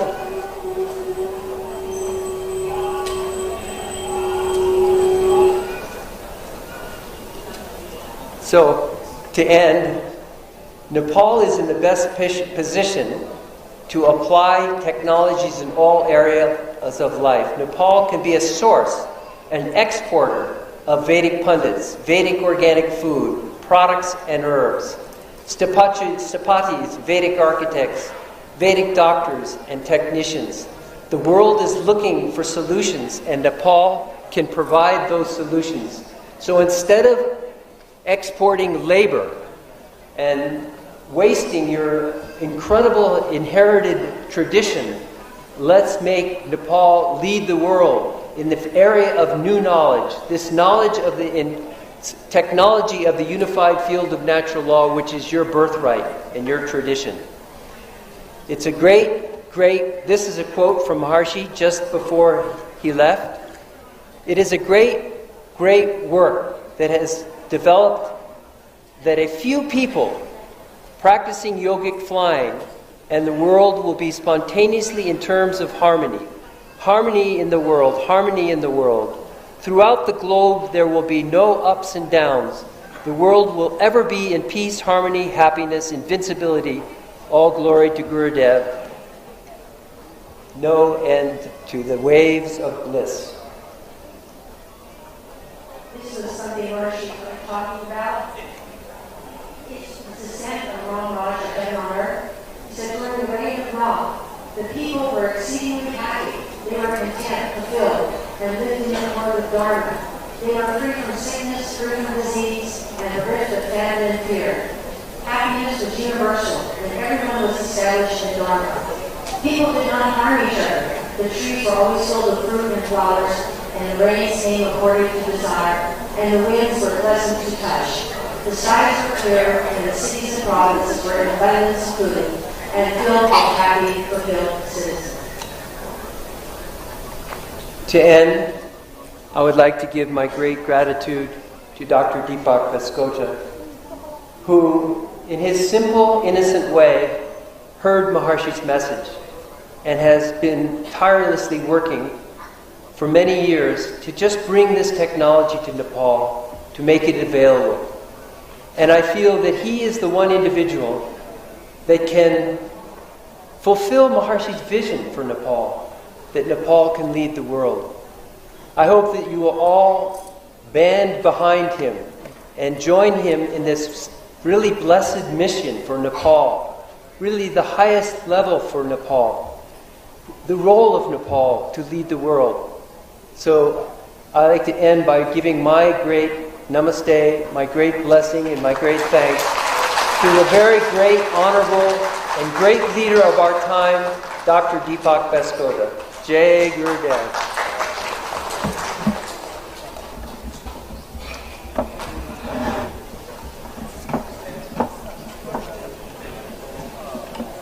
Jai Gurudev, and thank you, Dr. Raja Kingsley. Raja Kingsleyले भने जस्तै Nepal to lead the world त्यो भिजनलाई हामीले सार्थक बनाउन सक्छौं यदि त्यो रातो किताबलाई हामीले बेरेर राखेर ढोल्ने मात्र हैन त्यसमा अध्ययन गर्न थाल्यौं भने किनभने त्यही आधारमा उहाँहरूले Nepal to lead the world र वैदिक नेपालको अवधारणा बोक्नु भएको छ र हार्वर्ड र अक्सफोर्ड विद्यालयमा त्यो विश्वविद्यालयमा त्यसको पढाइ हुन्छ हामी त्यसलाई अहिलेसम्म रातो कपडाले बेरेर राख्छौं अब त्यो ज्ञानलाई छर्नु पर्यो कार्यक्रमलाई अगाडि बढाउने क्रममा अब अर्को वक्ता हुनुहुन्छ र हामीसँग अब धेरै वक्ताहरू हुनुहुन्न र कार्यक्रमलाई फटाफट अगाडि बढाउने क्रममा हाम्रो विशिष्ट अतिथिज्यू पूर्व मन्त्री तथा नेपाली कांग्रेसकी नेता सहमहामन्त्री डिना महालक्ष्मी उपाध्यायज्यूलाई छोटो मन्तव्य राखिदिनु म अनुरोध गर्दछु।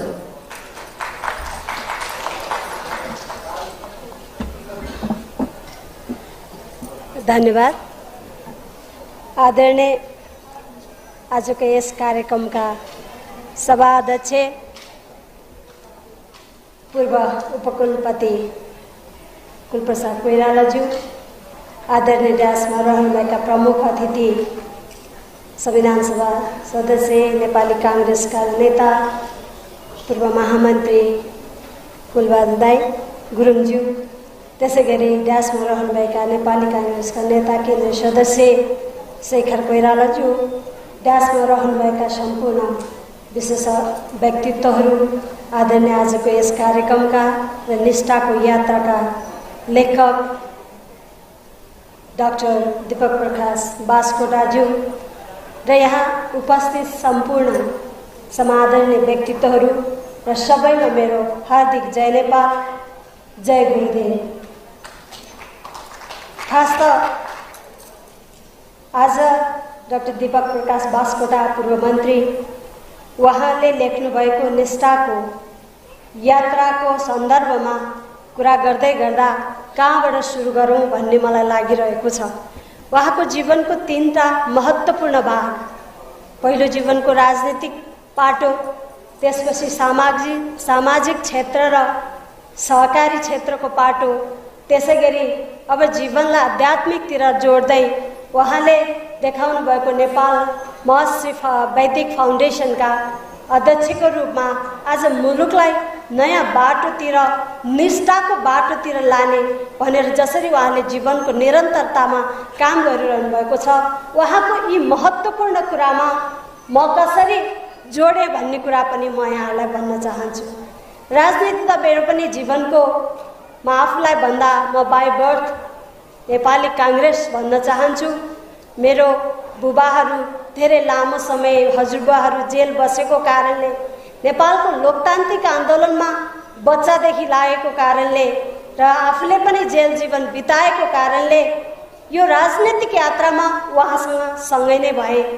धेरै टाढा, उहाँ 5 थर, म चितवन हुँदाखेरि पनि यात्रा एउटै थियो। उहाँ धेरै पुरानो नेता, म पछि आएँ, तर यात्रा एउटै थियो। र उहाँले बीपीसँगको कुराकानीपछि समाजको सुधार र सबैलाई जोड्ने आर्थिक पाटो, सबै गाउँसम्म पुर्याउने आर्थिक क्रियाकलापलाई कसरी जोड्ने भनेर जसरी सहकारी आन्दोलन गर्नुभयो, सहकारी आन्दोलनका अभियन्ता प्रमुख व्यक्तित्व, जस नेपालमा यो सिद्धान्त त नेपालको लोकतान्त्रिक समाजवादको सिद्धान्तसँगै बीपी कोइरालाले ल्याउनु भएको सहकारी आन्दोलनको जुन एउटा सिद्धान्तलाई अगाडि बढाउनु भयो, नेपालमा पहिलो प्रधानमन्त्री हुँदै 2015 सालमा जस सहकारीको अभियानलाई जसरी ल्याउनु भयो र पछि नेपालको लोकतन्त्रको पुनर्स्थापना 48 पछि हाम्रो आदरणीय दाजु दीपक प्रकाश बास्कोटा त्यसको राष्ट्र विकास बोर्डको, सहकारी विकास बोर्डको अध्यक्ष भएर यो अभियानलाई जसरी लानुभयो, त्यो अभियानमा पनि म जोडिएको छु। र आज उहाँले फेरि अहिले आएर यो नेपाल महर्षि फाउन्डेसन, वैदिक फाउन्डेसनमा उहाँ हुनुहुन्छ र एउटा जीवनलाई सरल सहज तरिकाले अगाडि बढाउने बाटो के हो त भन्दा यो वैदिक र भावातीत मेडिटेसन रहेछ। र उहाँको ब्रह्मानन्द ग्राम, सरस्वती ग्राममा पुग्दा मलाई साँच्चीकै अत्यन्त आनन्द आयो र उहाँबाटै मैले भावातीत मेडिटेसन अथवा ध्यान पनि सिक्न पाएँ, उहाँ मार्फत गुरुहरूबाट सिक्न पाएँ। र त्यसैले यो सबै पाटोमा जसरी म उहाँसँग जोडिन पुगेँ, धेरै विभिन्न तरिकाबाट म आफूलाई गर्व लागेको छ। र अहिले आएर नेपालको राजनीति, नेपालको सहकारी आन्दोलन, त्यसै गरी आध्यात्मिक विधिलाई अगाडि बढाउन जसरी महर्षिले भन्नुभयो नेपालले लिड गर्नुपर्छ, वैदिक विज्ञानलाई अगाडि बढाउन नेपालले लिड गर्नुपर्छ भनेर जुन सन्देश उहाँले महर्षिले दिनुभयो, त्यो नेपालको लागि वास्तवमा त्यो सन्दर्भ ठिक छ भन्ने मलाई लाग्यो। किन भन्दा नेपालको अहिलेको प्रकृति, नेपालमा हुने तमाम जडीबुटीदेखि लिएर यो यहाँ भएको हाम्रो नेपालीको धर्म ज्ञान, यो सबै कुराले के देखाउँछ भने बाटो नेपालले लिड गर्नुपर्छ। नेपालले सम्पूर्ण नेपालीले थाहा भएको धर्म ज्ञान र हामीलाई प्रकृतिले नै दिएको संसारमा सबैभन्दा बढी जडीबुटी हुने मुलुकको रूपमा गनिएको नेपालले यो वैदिक क्षेत्रमा, यो प्रविधिमा हामीले साँच्चीकै लिड गर्यौँ भने नेपाल संसारको उत्कृष्ट मुलुक हुन सक्छ भन्ने कुरा पनि हामी सबैलाई सर्वविदितै छ। त्यसैले हामीले अहिले दाजुले लिनुभएको यो, हुन त उहाँको म पढ्दै थिएँ, उहाँलाई चिनेको धेरै लामो वर्ष भइसक्यो। झन्डै मैले राजनीतिको फिल्डमा आएर काम गरेको आउँदा 39 सालदेखि म विद्यार्थी राजनीति हुँदै म अगाडि बढेको त्यो बेलादेखि नै उहाँलाई चिन्छु। तर मैले अझ चिनेको रहेनछु जस्तो लाग्छ। आज मैले उहाँको सम्बन्धित प्रेजेन्टेसन, उहाँको जीवनको शैली, उहाँले लेख्नुभएका तमाम त्यो कोरिएका किताबका उहाँको निष्ठाको यात्रा हेर्दा हामीले अझै उहाँलाई चिन्नुपर्छ। उहाँ जस्तो व्यक्तित्वलाई अगाडि बढायौँ भने, उहाँको व्यक्तित्वको पछाडि हामी लाग्यौँ भने पक्कै पनि यो मुलुकले नेतृत्व लिन्छ, वैदिक प्रविधिमा नेतृत्व लिन्छ। र म आग्रह गर्न चाहन्छु यहाँ उपस्थित सबैलाई, नेतृत्वगणलाई सबैलाई आग्रह गर्न चाहन्छु, भावातीत ध्यान साँच्चीकै जीवनलाई ह्याप्पिनेस अथवा खुसी बनाउने ध्यान हो भन्ने मैले पनि महसुस गरेको हुनाले यो ध्यानमा लाग्नु हुन म आग्रह गर्दै बिदा हुन्छु। धन्यवाद। जय नेपाल।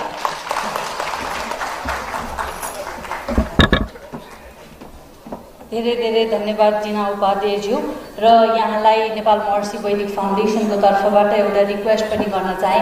उहाँ अहिले नेपाली काङ्ग्रेसको सहमहामन्त्री हुनुहुन्छ र केन्द्रीय कमिटी सदस्य लगायत सबै पदाधिकारीलाई यहाँकै नेतृत्वमा विशेष गरी भावातीत ध्यान सबैले सिकेर देशको सबैभन्दा ठुलो दलले र पदाधिकारी र केन्द्रीय समितिले त्यो एउटा अनुभूत गर्न सक्यो भने साँच्चीकै यो देशलाई वैदिक नेपाल बनाउनेतिर अभियानै चलाउन सक्छ। यहाँलाई रिक्वेस्ट गर्न चाहे। अब कार्यक्रमलाई अगाडि बढाउने क्रममा हामीसँग अर्को वक्ता हुनुहुन्छ नेपाली काङ्ग्रेसका नेता तथा केन्द्रीय सदस्य शेखर कोइरालाज्यू हामी माझमा हुनुहुन्छ। उहाँलाई यस ड्यासमा म निम्ताउन चाहन्छु। शेखर कोइरालाज्यू, नेता नेपाली काङ्ग्रेस।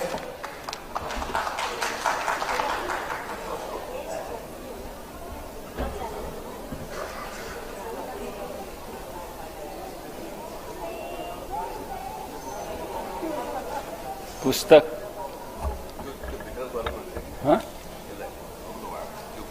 यो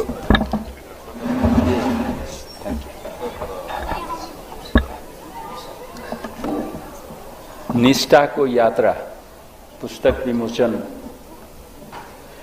तथा वैदिक विषयमा जुन प्रवचन हामीले सुन्यौं, इसका सभापति अध्यक्ष गरिरहनुभएका पूर्व उपकुलपति कुलप्रसाद कोइरालाजी,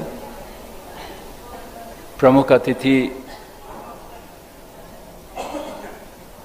माननीय केबी दाई भनेर म त सम्बोधन गर्ने गरेछ, केबी गुरुङ भन्ने मानिसहरू भन्छन्, तर म चाहिँ केबी दाई नै भन्ने गरेछ मैले जहिले पनि। पुस्तकका लेखक दीपक प्रकाश बास्कोटाजी, आदरणीय दाजुभाइ दिदीबहिनीहरू,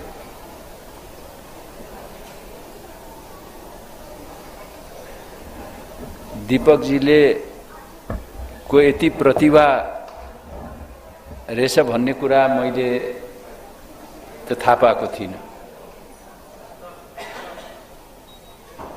मैले त उहाँलाई एउटा साधारण राजनीतिज्ञ हो र सहकारीमा उहाँले आफ्नो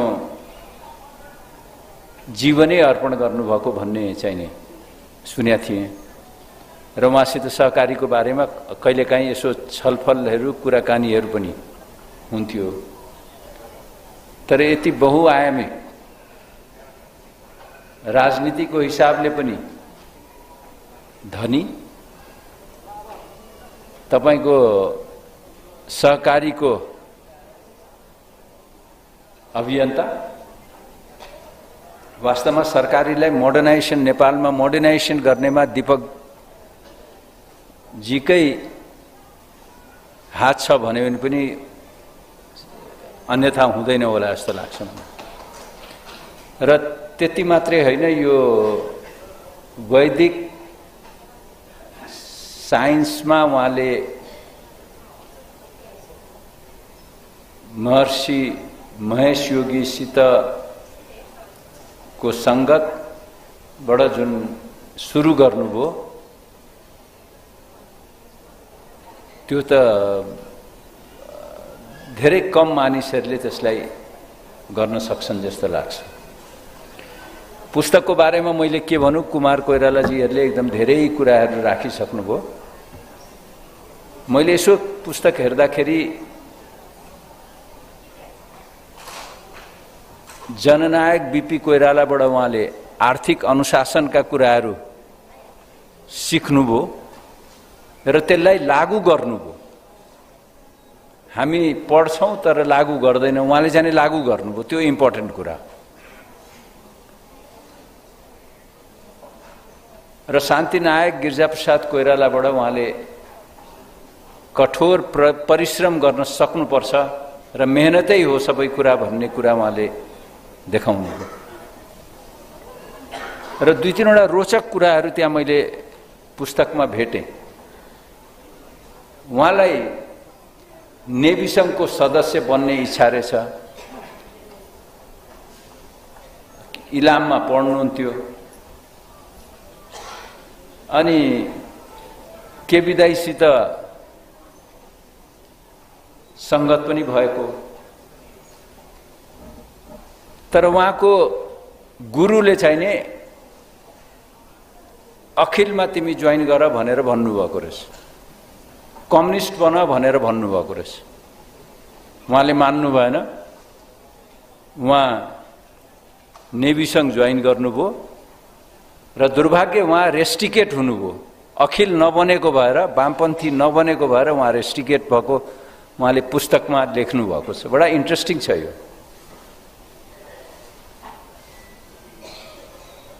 दोस्रो कुरा, विली ब्रान्ट र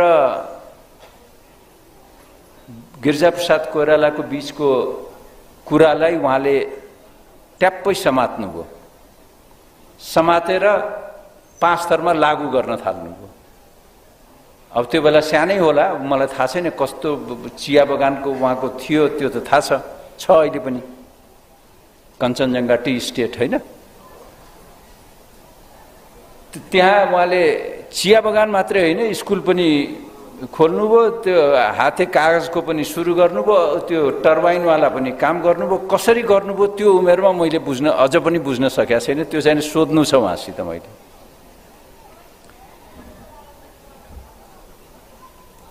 यसले के देखाउँछ भने राजनीति गर्ने मानिसहरू जनतासित जोडियोस् भन्ने विली ब्रान्टले जुन गिरिजाबाबुसितको गफमा भनेको थिए। हामीहरू राजनीति त गर्छौँ तर जनतासित हामी धेरै टाढा भइसकेका छौँ। जनतासित नजोडिकन हामी राजनीति गर्न थाल्यौँ भने राजनीतिज्ञ त हुँला होइन्छ, तर वास्तवमा जनताले त्यसको फाइदा हामीसित लिन पाउँदैनन् भन्ने मलाई लाग्छ। त्यसकारण हामी जो राजनीति गर्छौँ साथीहरू, जनतासित जोडिन अत्यन्त जरुरी छ। र राजनीति गर्ने व्यक्तिहरूमा र जो प्रजातन्त्रवादी हुन्छ त्यसमा नैतिकता भएन भने फेरि राजनीति नगरे हुन्छ। नैतिकताको अंश केही न केही, म भन्दिनँ धेरै अंश राजनीति गर्ने व्यक्तिहरूमा हुनै पर्ने हुन्छ, होइन भने राजनीति नगरे पनि हुन्छ। त्यो कुरा पनि उहाँले देखाउनु भएको छ। 56 सालको चुनावमा उहाँले म उड्दिन भनेर भन्नुभएको,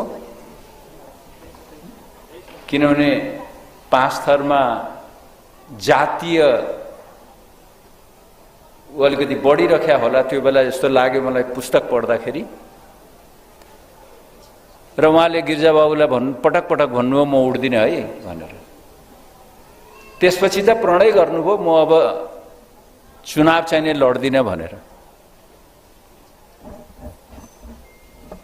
हामी नेपाली कांग्रेस साथीहरू, सहमन्त्रीजी यही बगलैमा हुनुहुन्छ, मेरो विनम्र आग्रह दीपकजीलाई, नेपाली कांग्रेसले सहकारीमा कसरी हामीहरूले उहाँलाई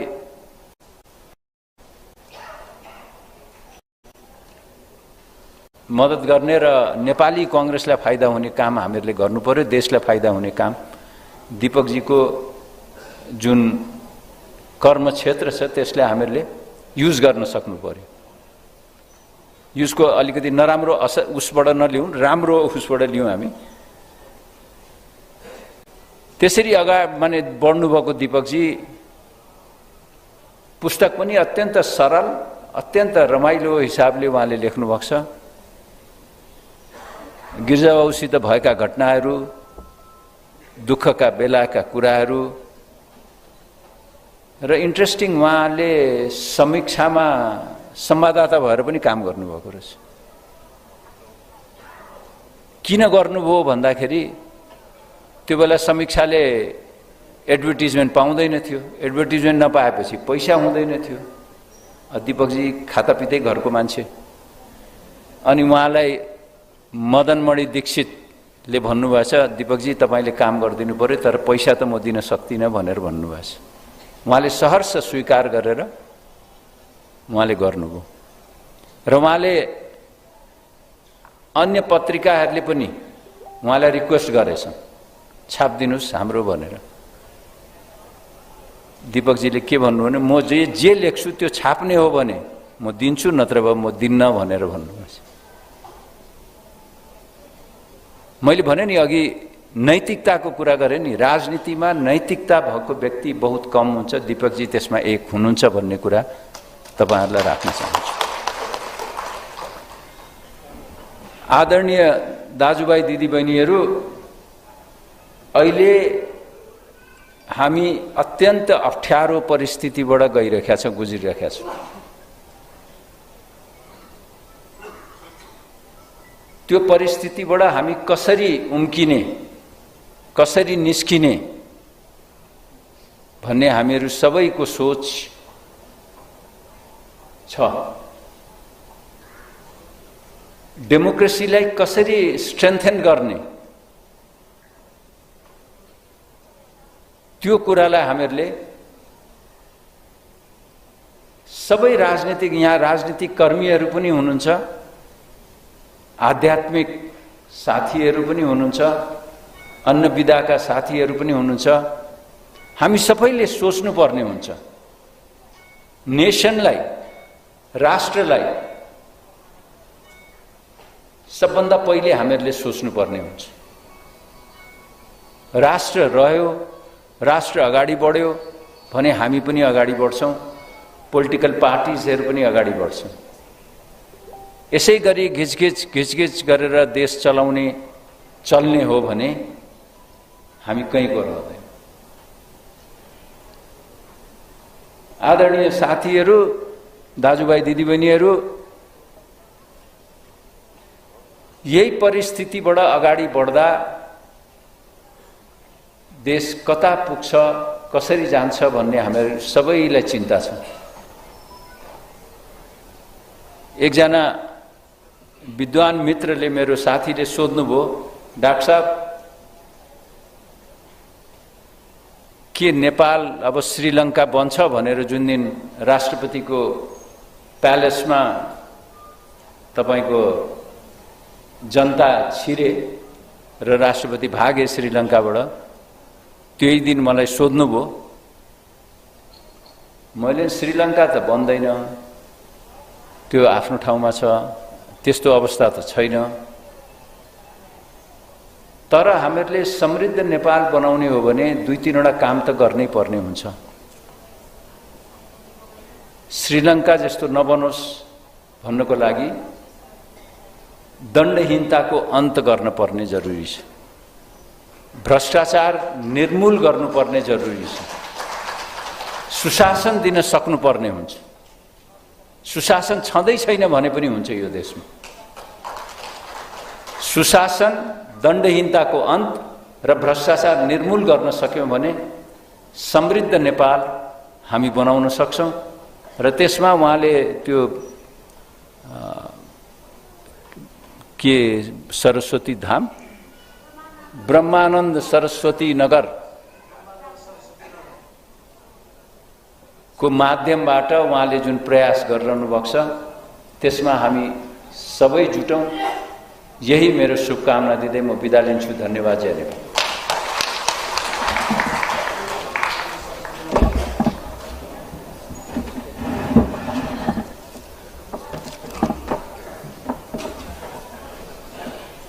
धन्यवाद डाक्टर शेखर कोइरालाज्यू।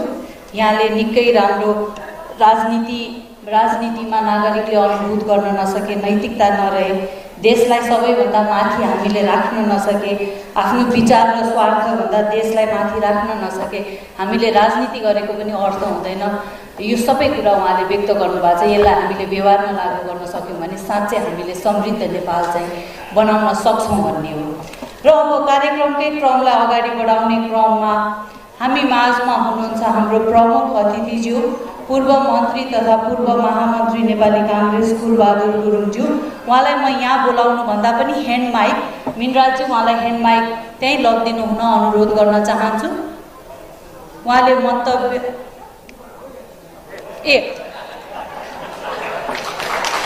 यो उमेरमा यो ऊर्जा हामीले साँच्चै नै जोरदार तालीका साथ उहाँलाई स्वागत गरौँ।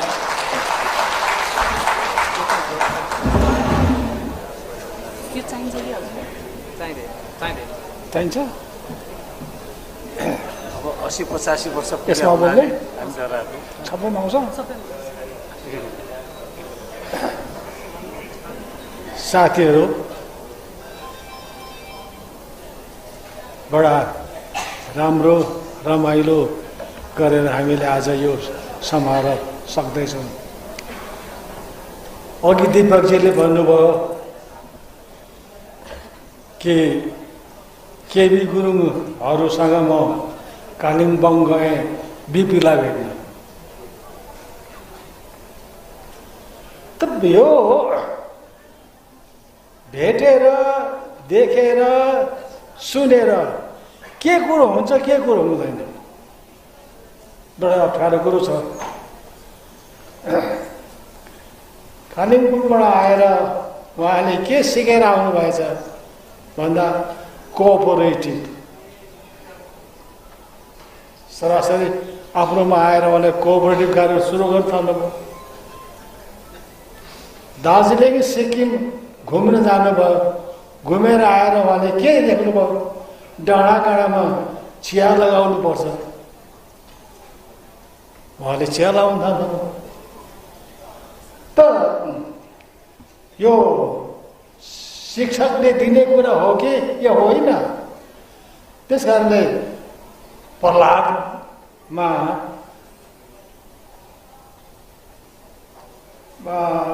के अरे प्रहलादको हो राइटर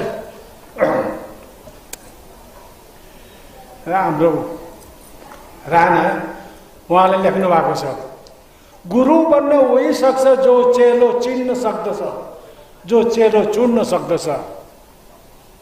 पढाउँछु भने गर्व गर्नुहुन्छ भने गुरु गएर चिल्ला ढुङ्गालाई पढाउनुहोस् त। गुरुले होइन, शिक्षकले।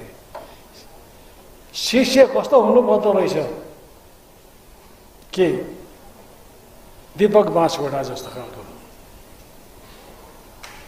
दार्जिलिङ सिक्किम घुमेर आउँछ, डाँडाकाँडामा चिया लाउनुपर्छ भने ऊ जान्दछ। सबैजना पुगेको छ नि, सबैजना दार्जिलिङ गएको छ नि, सिक्किम घुमेको छ नि, दिमागमा आएन त?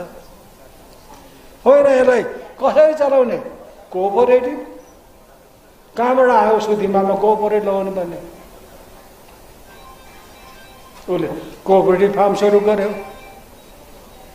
त अहिले हुँदै हुँदै आध्यात्मिक कुरामा पनि उहाँ जानुभयो। बडा रमाइलो कुरा हुन्छ। मान्छे जब गहिरिँदै जान्छ अनि उसलाई त्यो सोच आउँछ, अरे मलाई आएको छैन, त्यसले गर्दाखेरि मैले अरे भनेको कि उसले आध्यात्मिक कुराहरूपट्टि ज्यादा चिन्तन गर्नु थाल्छ। तर म दीपकजीलाई एउटा रिक्वेस्ट गर्नु पर्यो भनेको कि आध्यात्मिक कुराहरू ज्यादा सोच्यो भने मान्छे सन्यासी हुन्छन् अरे भनेर सुनेको छु म। दीपकजी कृपया तपाईँ सन्यास जग पढेर नलाग्नु होला। तपाईँले जोड नगरे कोअपरेट सोलर गरिरहनु भएको छ। यो देशको निम्ति गाउँको निम्ति फाइदाजनक छ भन्ने म सोच्छु। तपाईँले पनि त्यही सोचेरै होला सायद यो यसरी निकालिराख्नु भएको छ। त्यसले गर्दा तपाईँलाई धेरै धेरै धन्यवाद, बधाई। एउटा कुरो त के हो भनेदेखि उहिले दीपकजीसँग मेरो बारम्बार भेट हुन्थ्यो। उहाँ पाँचतर बस्नुहुन्थ्यो, म इलाम, अनि हामीहरूको भेट भइबस्थ्यो सदैव। तर हिजो आजबाट कुरो अप्ठ्यारो छ। म पाटन बस्छु, उहाँ ललितपुर बस्नुहुन्छ, हाम्रो भेटघाट हुँदैन। त्यसले गर्दा दीपकजी यस्तो बेलामा तपाईँसँग मेरो भेटघाट भयो। यो भेटघाट यो बेलामा आजभोलि अलिक कहिले कहिले अलिक छिटो छिटो भेटघाट पनि हुन्छ, कुराकानी हुन्छ। कुराकानी के हुन्छ, म त बुढो भइसकिहालेँ, मैले त सबै कुरो छोडिसकिहालेँ भन्दा पनि हुन्छ। तर तपाईँको त उमेर छ, तपाईँको अहिलेसम्म तागत छ। त्यसले गर्दा जसरी तपाईँले सुरुवात गर्नुभएको छ त्यसरी नै यसलाई अगाडि बढेर लगिराख्नुहोस्। त्यसो भयो भने गाउँको देशको विकास होला भन्ने म सोच्छु। तपाईँलाई धेरै धेरै धन्यवाद, धेरै धेरै बधाई। जय नेपाल।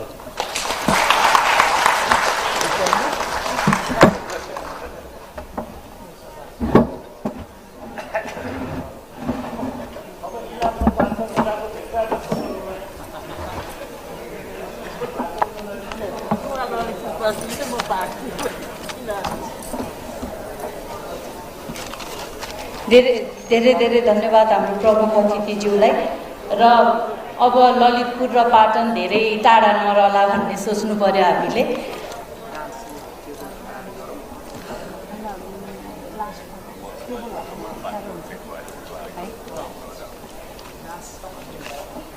हामी अब कार्यक्रमको निकै अन्त्यमा आइसकेका छौँ र हामीसित अन्त्यमा लास्टमा चाहिँ हामीसित एउटा तिलङ्गा टाइगर स्कुल जहाँ हाम्रो चेतनामा आधारित शिक्षाको हामीले प्रोग्राम पनि चलाइराखेका छौँ, त्यहाँको भाइ बहिनीहरूले एउटा नृत्य पनि प्रस्तुत गर्नुहुनेछ।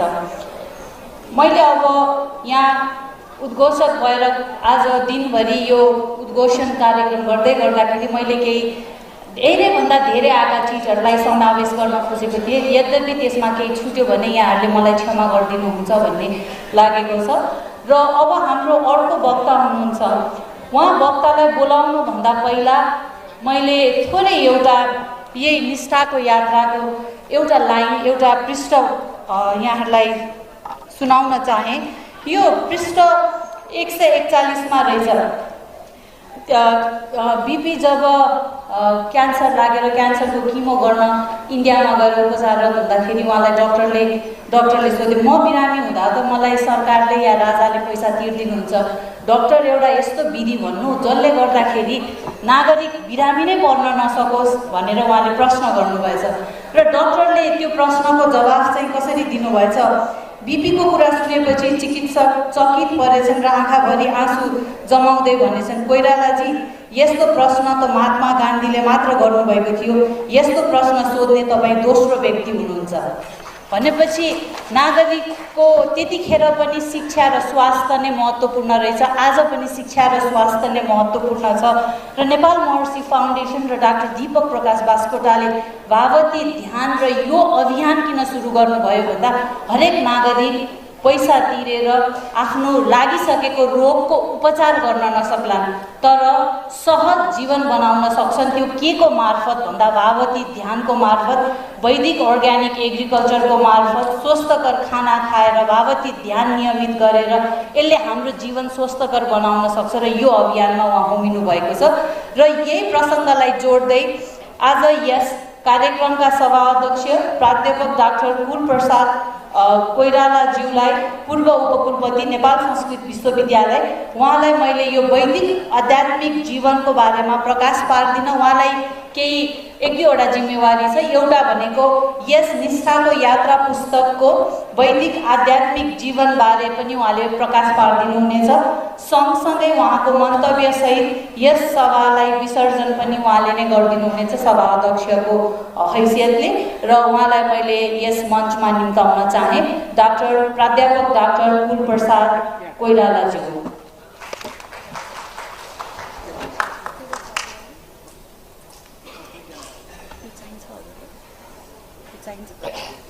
चाहिन्छ अलि चाहिएन चाहिँदैन।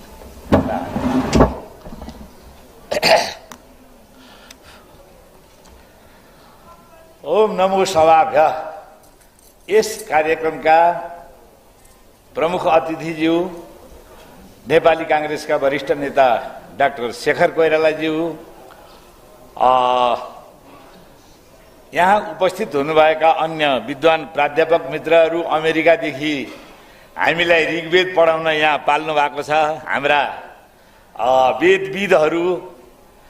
अब रमाइलो दिन हाम्रो आएको छ। त्यो के भनेर भन्दाखेरि हाम्रा हिमालका कन्दरामा वेद लेखिए, ती ऋचाहरूलाई हाम्रा नदी नालाहरूले बगाएर 7 समुद्र पारी पुर्याइदिएछन्। अब 7 समुद्र पारीबाट हामी शिक्षा लिँदैछौँ। एतत् देश प्रसूतस्य सकाशादग्रजम न भनेर मनुले भनेका थिए। यो पहिलो घामको झुल्किने देश हो। त्यसकारणले यो देश पृथ्वीकै शीर्ष देश हो। त्यो शीर्ष स्थानको देशले सम्पूर्ण मान्छेलाई, पृथ्वीभरिका मान्छेलाई आफ्नो चरित्रको शिक्षा दिन्छ भनेर मनु कुर्लन्थे। अनि ऋग्वेद कुर्लन्थ्यो अग्निमीले पुरोहितम भनेर, वयम राष्ट्रे जाग्रियाम पुरोहिता भनेर हामी आफ्नो राष्ट्रको लागि, हामी समग्र पृथ्वीको लागि, हामी समग्र वातावरणको लागि, हामी समग्र जीवनका लागि आगो जस्तो तेजस्वी बनेर अग्रपंक्तिमा रहौं भनेर भन्ने ऋषिका सन्तान आज हामी त्यही वेद विद्यालाई बिर्सिएर अर्कैतिर लागेर लर्ड मेकालेका पद्धतिहरूतिर लागेर 100वटा कुरा सिक्ने ठाउँमा 30वटा कुरा सिकेर ठूला विद्वान बनेका छौं।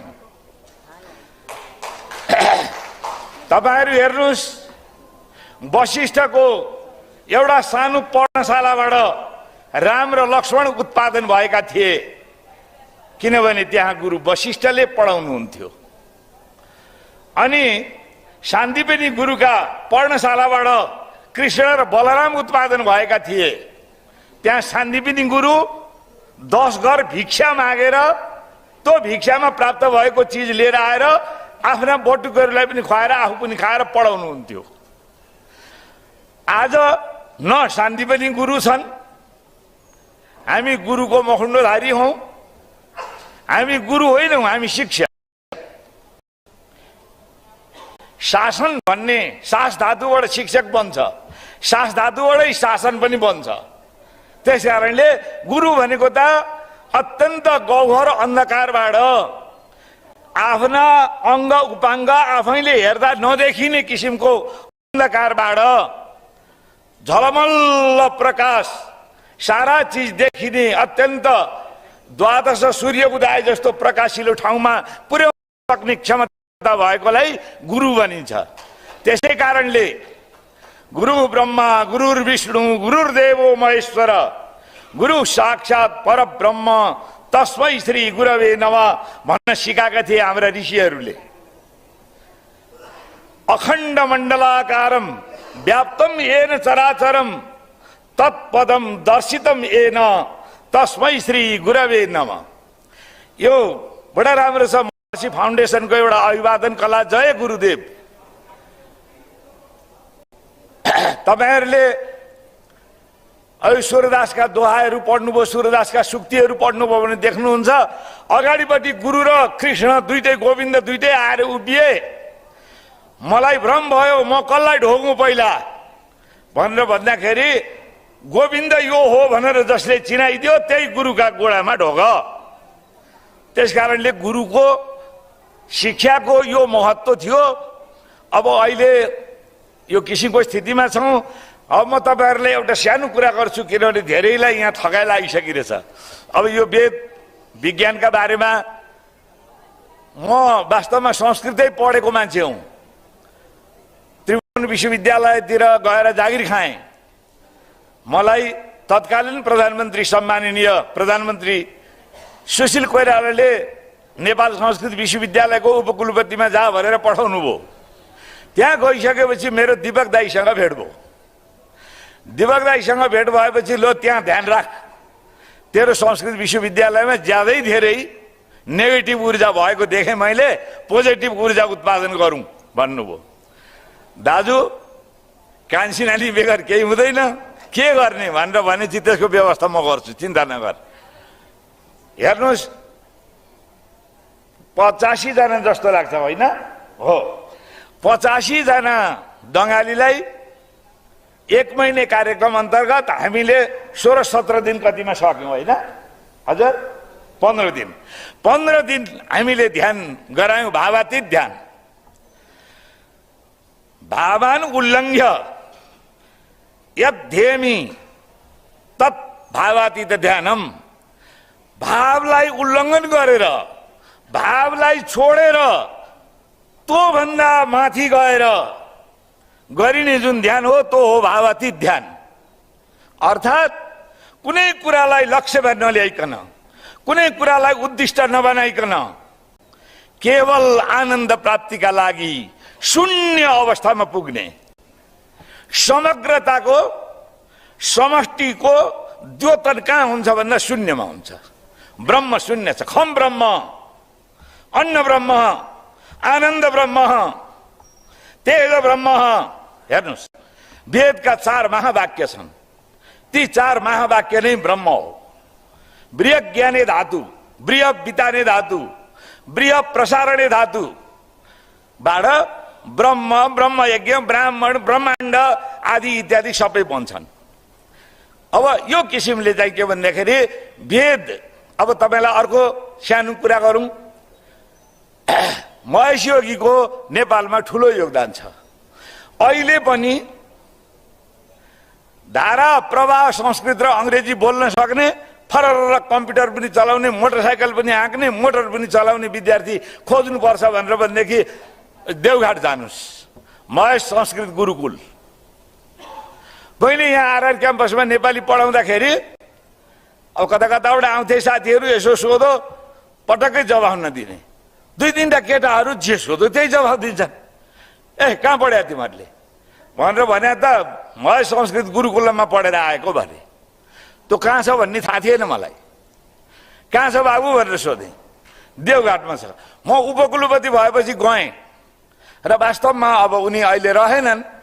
अत्यन्त ठुलो विद्या व्यसनी, अत्यन्त ठुलो चाहिँ के भनेर भन्दाखेरि विद्वान डाक्टर रामानन्द गिरीसँग भेट भयो, कुराकानी गऱ्यौँ र साह्रै महेश योगीले बनाएको एउटा साह्रै नै योग्य भारतीय उपमहाद्वीपमा महेश योगीका हजारौं लाखौं चेला होलान्, तर शिक्षालाई, विद्यालाई व्यसन बनाएर शिक्षा क्षेत्रमा लागेको डाक्टर रामानन्द गिरीले आचार्यसम्म पढाइ हुन्छ। त्यहाँ नेपाल संस्कृत विश्वविद्यालयकै चाहिँ के भन्दाखेरि सम्बन्धनमा त्यहाँ चलेको छ। सबभन्दा धेरै 200 जना विद्यार्थी त्यहाँ पढ्छन् भोजन सहित। त्यसकारणले गर्दा यस्ता विद्यापीठहरू चलेका छन्। महेश योगीले एउटा यो वैदिक फाउन्डेसन दिपक दाईका माध्यमले नेपालमा चलेको छ। मलाई लाग्छ 90-95 कति छन् होइन दाजु? 90-95 वटा वैदिक फाउन्डेसनहरू जहाँ रुद्राभिषेक हुन्छ। रुद्राभिषेक भनेको वैदिक सनातन आर्य धर्ममा समग्र ब्रह्माण्डको हितको लागि गरिने चिज हो त्यो रुद्राभिषेक। अहिलेको साइन्स यदि हेर्नुभयो भन्दाखेरि त्यो चाहिँ के भन्दाखेरि एउटा त्यो ऊर्जा इनर्जी हुन्छ, जुन इनर्जीलाई सधैँभरि पानी चढाएर ठन्डा बनाउनु पर्छ, अन्यथा विस्फोट हुन्छ। हो, त्यसको प्रतीक हो त्यो शिवलिङ्ग। अब यसको वैदिक व्याख्याहरू धेरै लामा छन्।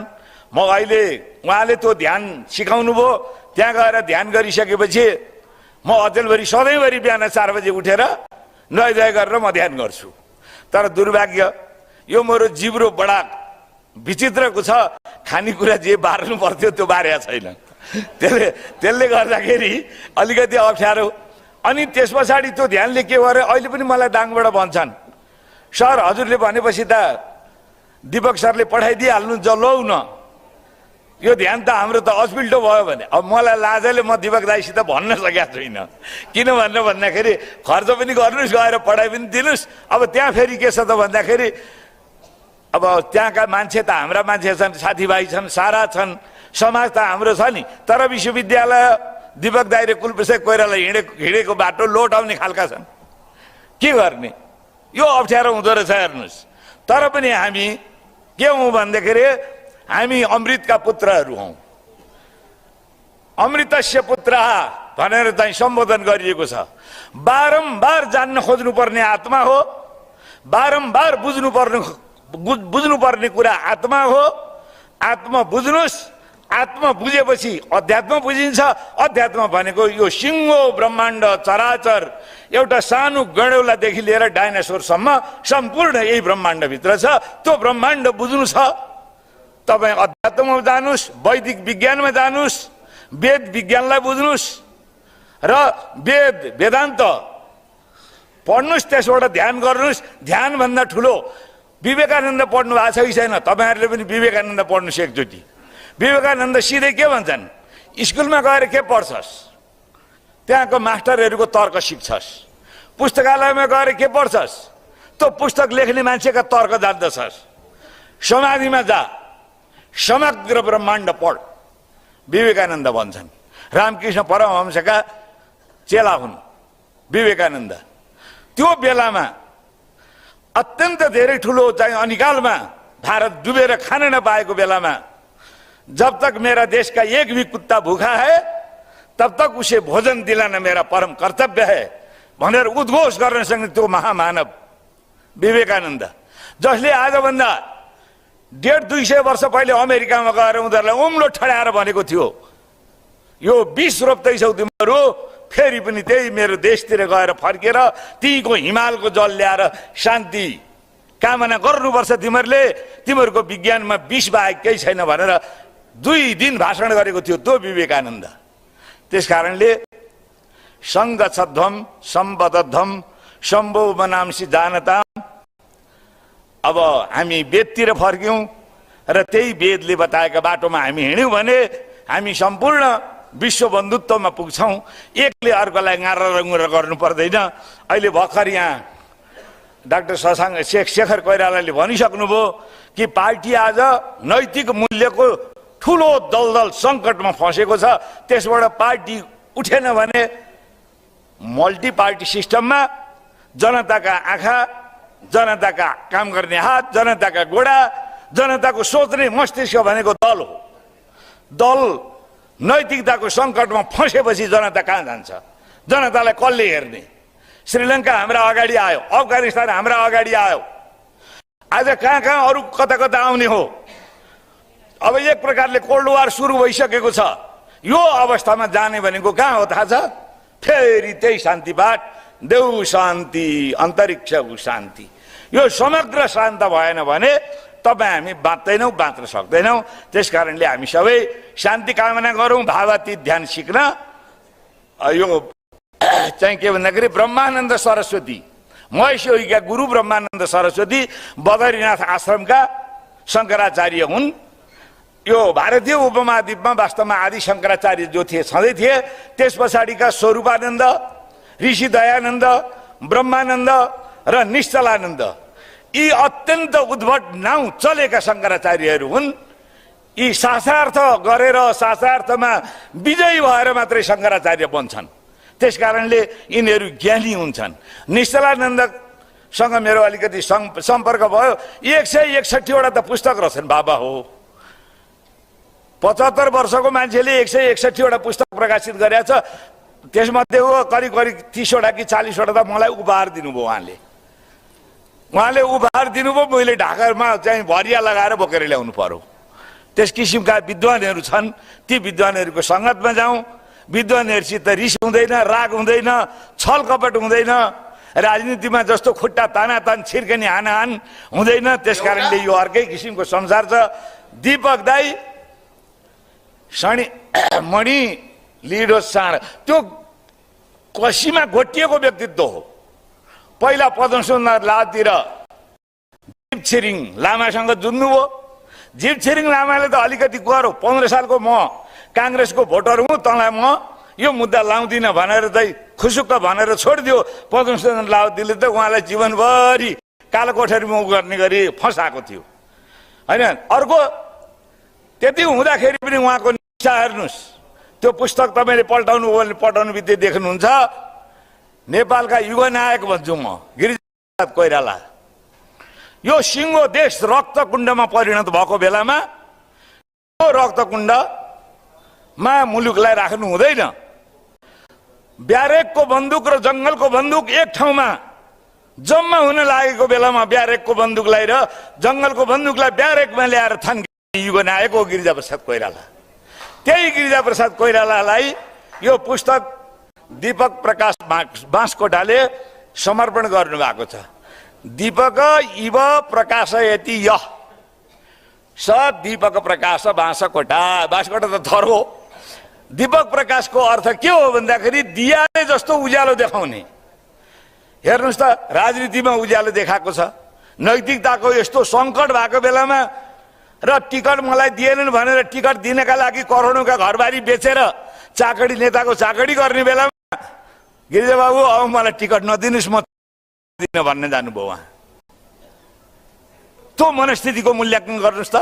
त्यस पछाडि अर्को उहाँ फेरि मुटुको बिमारी हुनुभयो, कता कता जानुभयो। हुँदाहुँदै महर्षि योगीसँग गएर अहिले सम्पूर्ण नेपाललाई यज्ञका माध्यमले हतियारहरू बिसाउने वास्तवमा दाइले त्यहाँ लेख्नु भएको छ। जहाँ जहाँ यज्ञ गरियो त्यो ठाउँमा हिंसा हत्या बलात्कार दुर्घटना कम, त्यसको रेकर्ड उहाँले त्यहाँ दिनुभएको छ पुस्तकमा। त्यसकारणले सङ्घर्षको ज्वालाबाट जन्मिएर आएको एउटा झरिलो सुन हो दीपक प्रकाश बाँसकोटा। र अब दीपक प्रकाश बाँसकोटाको शैलीलाई हेर्दाखेरि पनि अत्यन्त राम्रो शैली रहेछ, प्रभावशील। उहाँले साहित्य लेखिदिए भए त झन् कति राम्रो लेख्नुहुन्थ्यो होला। यो मेरो आत्मकथा भनेको त इतिहासको ठिम्मल पुत्र हो। हेर्नुहोस्, इतिहासको अवैध पुत्र क्या, इतिहास पनि होइन। कल्पनामा आनन्दले पखेटा फटफटाउनु पनि पाइँदैन। त्यसकारणले यसलाई हामी इतिहास पुत्र भनेर पढाउँछौँ कक्षाहरूमा, विश्वविद्यालयहरूमा। है त्यो टाइपको चिज हो यो। त्यो त यति राम्रो छ, पढ्न थालेपछि मैले त त्यो पुस्तक राख्नै बिर्सेँ। भात खान आइज भनेर कराएपछि पो अनि त्यहाँबाट चिनु लाएर मास्तिर गएँ। त यो किसिमको चाहिँ के भन्दाखेरि लेखन कला रहेछ दाजु। अब यो भावती ध्यानका माध्यमले यो देशलाई अनैतिक अविश्वास गुरुविजमको दलदलबाट मुक्त गराउन सकारात्मक ऊर्जा प्रवाह गर्न प्रार्थना गरौँ। र त्यसै गरी अर्को के भनेर भन्दाखेरि लर्ड मेकालेको शैक्षिक पद्धति र 7 समुद्र पारीका भाषा साहित्य होइन,